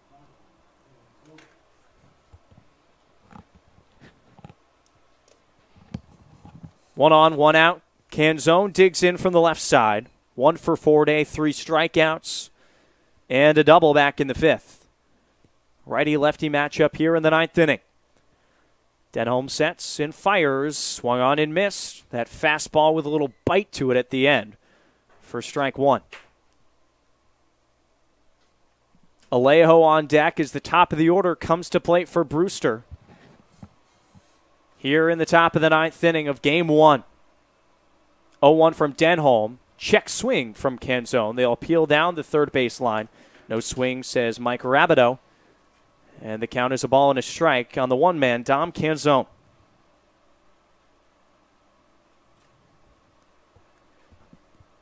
Eden advanced on an E5 to begin this inning.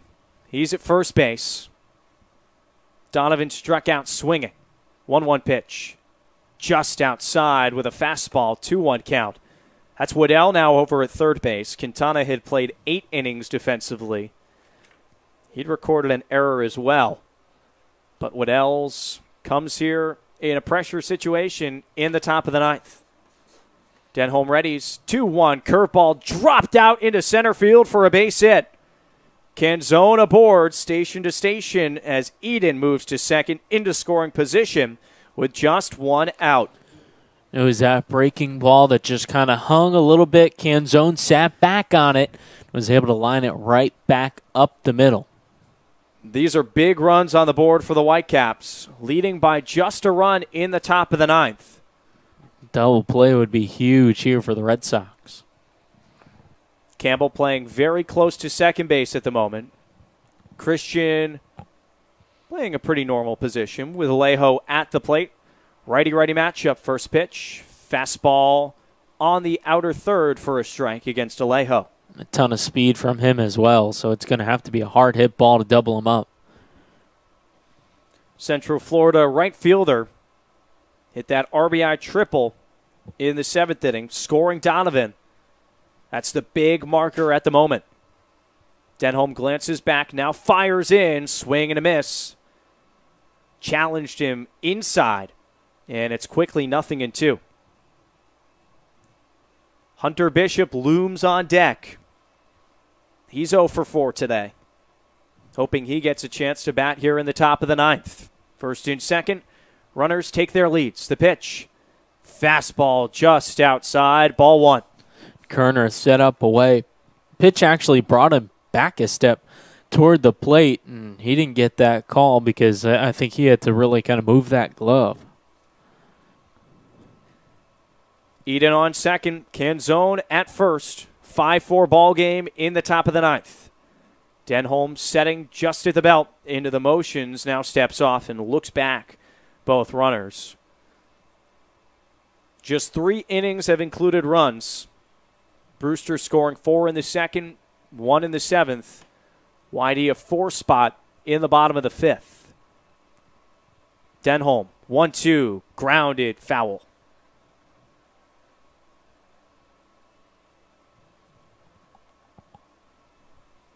Back in action tomorrow at Stony Brook at 4 o'clock, first pitch. Also no lights there in Brewster. That's why we've got these early start times. If we're getting a game like this with a lot of offense, but also strategic baseball, just fairly clean baseball, we're in for a great series. 1-2, Fastball high, 2 balls, 2 strikes. They played a lot of close games this year. Not very many blowouts. The 6-1 from Brewster stands out. But other than that, everything within a few runs. Also the 2 ties. 2-2, sails high. Alejo has worked his way back. It's now a full count. Trent doesn't want to walk the bases loaded, that's for sure. We've seen, for the Red Sox, just in these slugfests, a ton of runs scored, and majority of the time they come out on top. Trailing by a run here in the 9th. Brewster hoping to add on. Payoff from Denholm. Swing and a miss. Strike 3. Fastball upstairs. Got him. 6 strikeout for Denholm. And there's 2 outs in the 9th. Hunter Bishop coming to the plate. Challenged him up and in with that pitch, and I think Alejo chased ball 4 there. Bishop just seems like a sleeping dragon. He's 0 for 4 with a couple of strikeouts, a couple of very high pop-ups. Hit 4 homers for Brewster this season. Just batted .233. First pitch from Denholm, grounded off the foot of Trent. Koss has to dive. He keeps it in the infield. That was a heck of a play. Now spins it over to Waddell, who makes sure to keep it in front. Boy, that could have been bad. If Christian doesn't readjust his motion back towards shortstop, that run is coming in for sure. Well, and I think really YD and Trent Denholm got a little lucky that it kicked off, because if that's going up the middle, I think Cam Eden's probably being sent home. It would have been close. Bases loaded, top 9. 1-run lead for the Whitecaps. Denholm versus Grammis. DH tonight for the Whitecaps. He's 1 for 3. First pitch from Denholm. Paints a fastball outside corner, called strike 1. Grammis. You have Denholm here, who's been YD's probably one of their best arms, the best arm out of the bullpen, and Grammis the most pop in the bat for these Whitecaps. A great matchup late in this one. Kerner sets up outside. Denholm kicks and fires. Swing and a miss. Strike 2. A lot of velo from Denholm, especially following up Ingebrigtsen. And a long swing there from Grammis. He's really got to cut down and just try to make contact. Put a ball into play. Bases are loaded. 5-4 lead for Brewster with 2 outs in the 9th. 0-2 pitch from Denholm. He got him! Fastball on the outside corner. Ring him up. The 7th K for Denholm, and he strikes out Grammis with the bases loaded. Red Sox have a chance in the bottom of the 9th. They trail by a run. It's rally time in Game 1 of the East Semis.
Red Sox down to their final 3 outs of Game 1 of the Eastern Division Semifinals. It's the Whitecaps 5, Red Sox 4. Into the bottom of the 9th we go. Zach Zubia will lead things off. His first plate appearance of the playoffs. facing the righty Jeff Criswell, who just took on one batter in the bottom of the 8th. He got Cost to fly out as Zubia pinch hits for Kerner. Criswell, the righty from Michigan, working with Joe Donovan behind home plate in the bottom of the 9th. First pitch to Zubia. He swings and puts it foul. A little bit late on that heater. Just so eerily similar to last year's Game 1. YD was down in the bottom of the 9th, and they walked things off. A 3-run homer for Carlos Cortez to take Game 1. 0-1 pitch to Zubia. Misses away, ball 1. Red Sox need a base runner, that's for certain. We've seen Zubia work a couple of walks over the last week in prime opportunities. Just trying to get on base. Time called by Zubia as Criswell took a long time before going into those motions. It's Ashford on deck. Beasley to follow. The Red Sox try to rally here in the bottom of the 9th. 1-1 pitch to Zubia. Fastball pounded in there for strike 2. A lot of velo going at Zubia. And he kept the bat on his shoulders. Coming in cold to the bottom of the 9th. Working against Jeff Criswell. Tall righty from the windup. 1-2 pitch. Zubia bounces it over to second base. Freeman's got it. Throws to first. And there's one away. Top of the order, Zach Ashford coming up as Zubia is retired.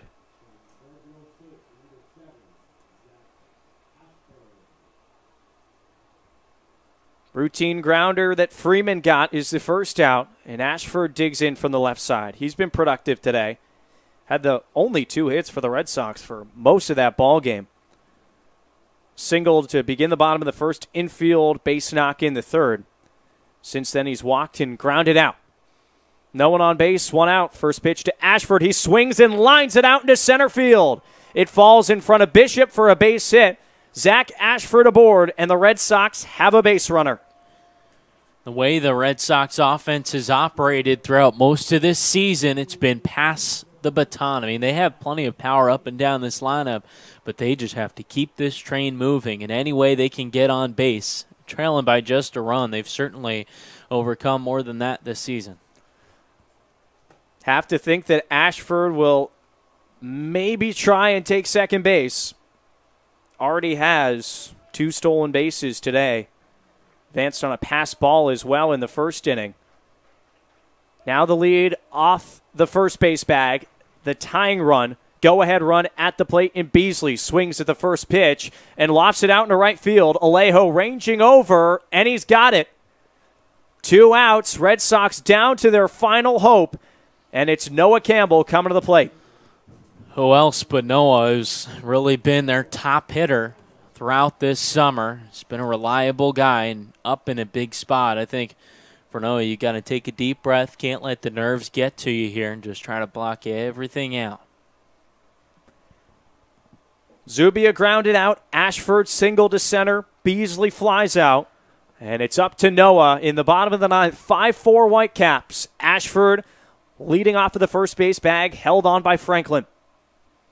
Criswell comes set and fires. Campbell did go around. Strike 1. That was placed perfectly as well. Noah teamed with Carlos Cortez back at South Carolina this past spring. He does have 6 home runs to lead the Red Sox. Hitless today, though. 0 for 4 with a ground out. RBI. Ashford off of first. 0-1 to Campbell. Fastball outside, 1-1. Doesn't get much easier either with Andrew Dashbach on deck, another guy with a ton of pop. Shevchik is riding with Criswell.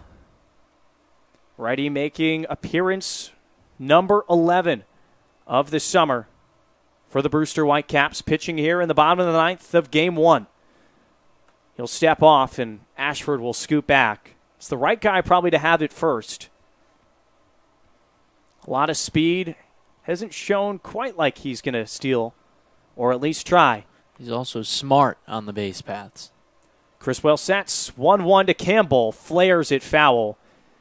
into the fence behind home plate, and the Red Sox are down to their final strike of Game 1. Last time up, Campbell hit the ball very hard. He lined it right at the shortstop Workman. He's hitless today. And in a hole, 1-2. Ashford off of first, 2 outs in the ninth. Whitecaps leading at 5-4. Criswell, the righty sets. The pitch, fought off by Campbell. Ashford was going. Hit and run put in motion by Scott Pickler, but Noah just couldn't get good wood on the ball.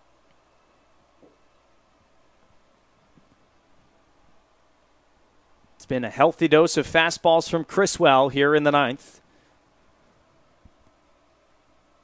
Retired Zubia and Beasley. Ashford is singled. That tying run over at first base. The winning run at the plate in Noah Campbell. Long look over at first from Criswell. Set to the belt. 1-2 pitch upcoming. Here it is. Taken outside. Throw down to second. Tag applied. Not in time. Zach Ashford just scoots in. His third stolen bag of the game. And the Red Sox have the tying run in scoring position. Boy, and that one of the best throws of the game. From Joe Donovan behind the plate, a one-hop perfectly into the middle of Workman, and it looked like that tag. That was awfully close. A good tag put down by Workman. Alan Liberdoni, the second base umpire, hovering right over the bag. Saw Ashford's foot get in first. 2-2 count, 2 outs, bottom 9. And Criswell will step off. Important pitch upcoming here to Noah. Led the Red Sox offensively throughout the regular season. Hitless so far in the playoffs. The 2-2 pitch. Campbell swings and misses, strike 3. Whitecaps take Game 1 5-4 and have a chance to win the series tomorrow at home at Stony Brook Field. Well, just a collective effort from these Brewster Whitecaps, and we kind of talked about it before coming into this game. Brewster was a team in the final 10 games or so of the season. Didn't think they were playing for much, thought they were already out of the playoffs, so they were playing without really anything on the line, just playing loose, playing free baseball. And for the Red Sox, on the other hand, they had already locked up the first-place seed in the East, so you had two teams just going out there and playing baseball. Here, the Red Sox, I think, kind of tensed up in Game 1, and it showed with not a complete lack of offense, but still not the offense that we're used to from these YD Red Sox. The good things that we saw, I think the pitching staff, especially out of the bullpen, did a fantastic job. Tommy Henry, in an inning in the third, allowed 4 of the 5 runs that we saw today. So the plus is definitely on the pitching side tonight. Ashford was at second base, tying run, but Noah Campbell strikes out. The first K of the appearance for Jeff Criswell, and it's the last batter he faces. He earns the save, and the Whitecaps take Game 1 here at Red Wilson by a score of 5-4. Pivotal Game 2, winner go home for the Red Sox tomorrow at Stony Brook Field. That a 4 o'clock first pitch. Red Sox playing for their playoff lives tomorrow afternoon. We'll have the call for you and be on the air just before 4 o'clock. But for now, for Brandon Pelter, I'm Dana Gray saying so long from South Yarmouth. Red Sox drop Game 1. The Whitecaps take it 5-4.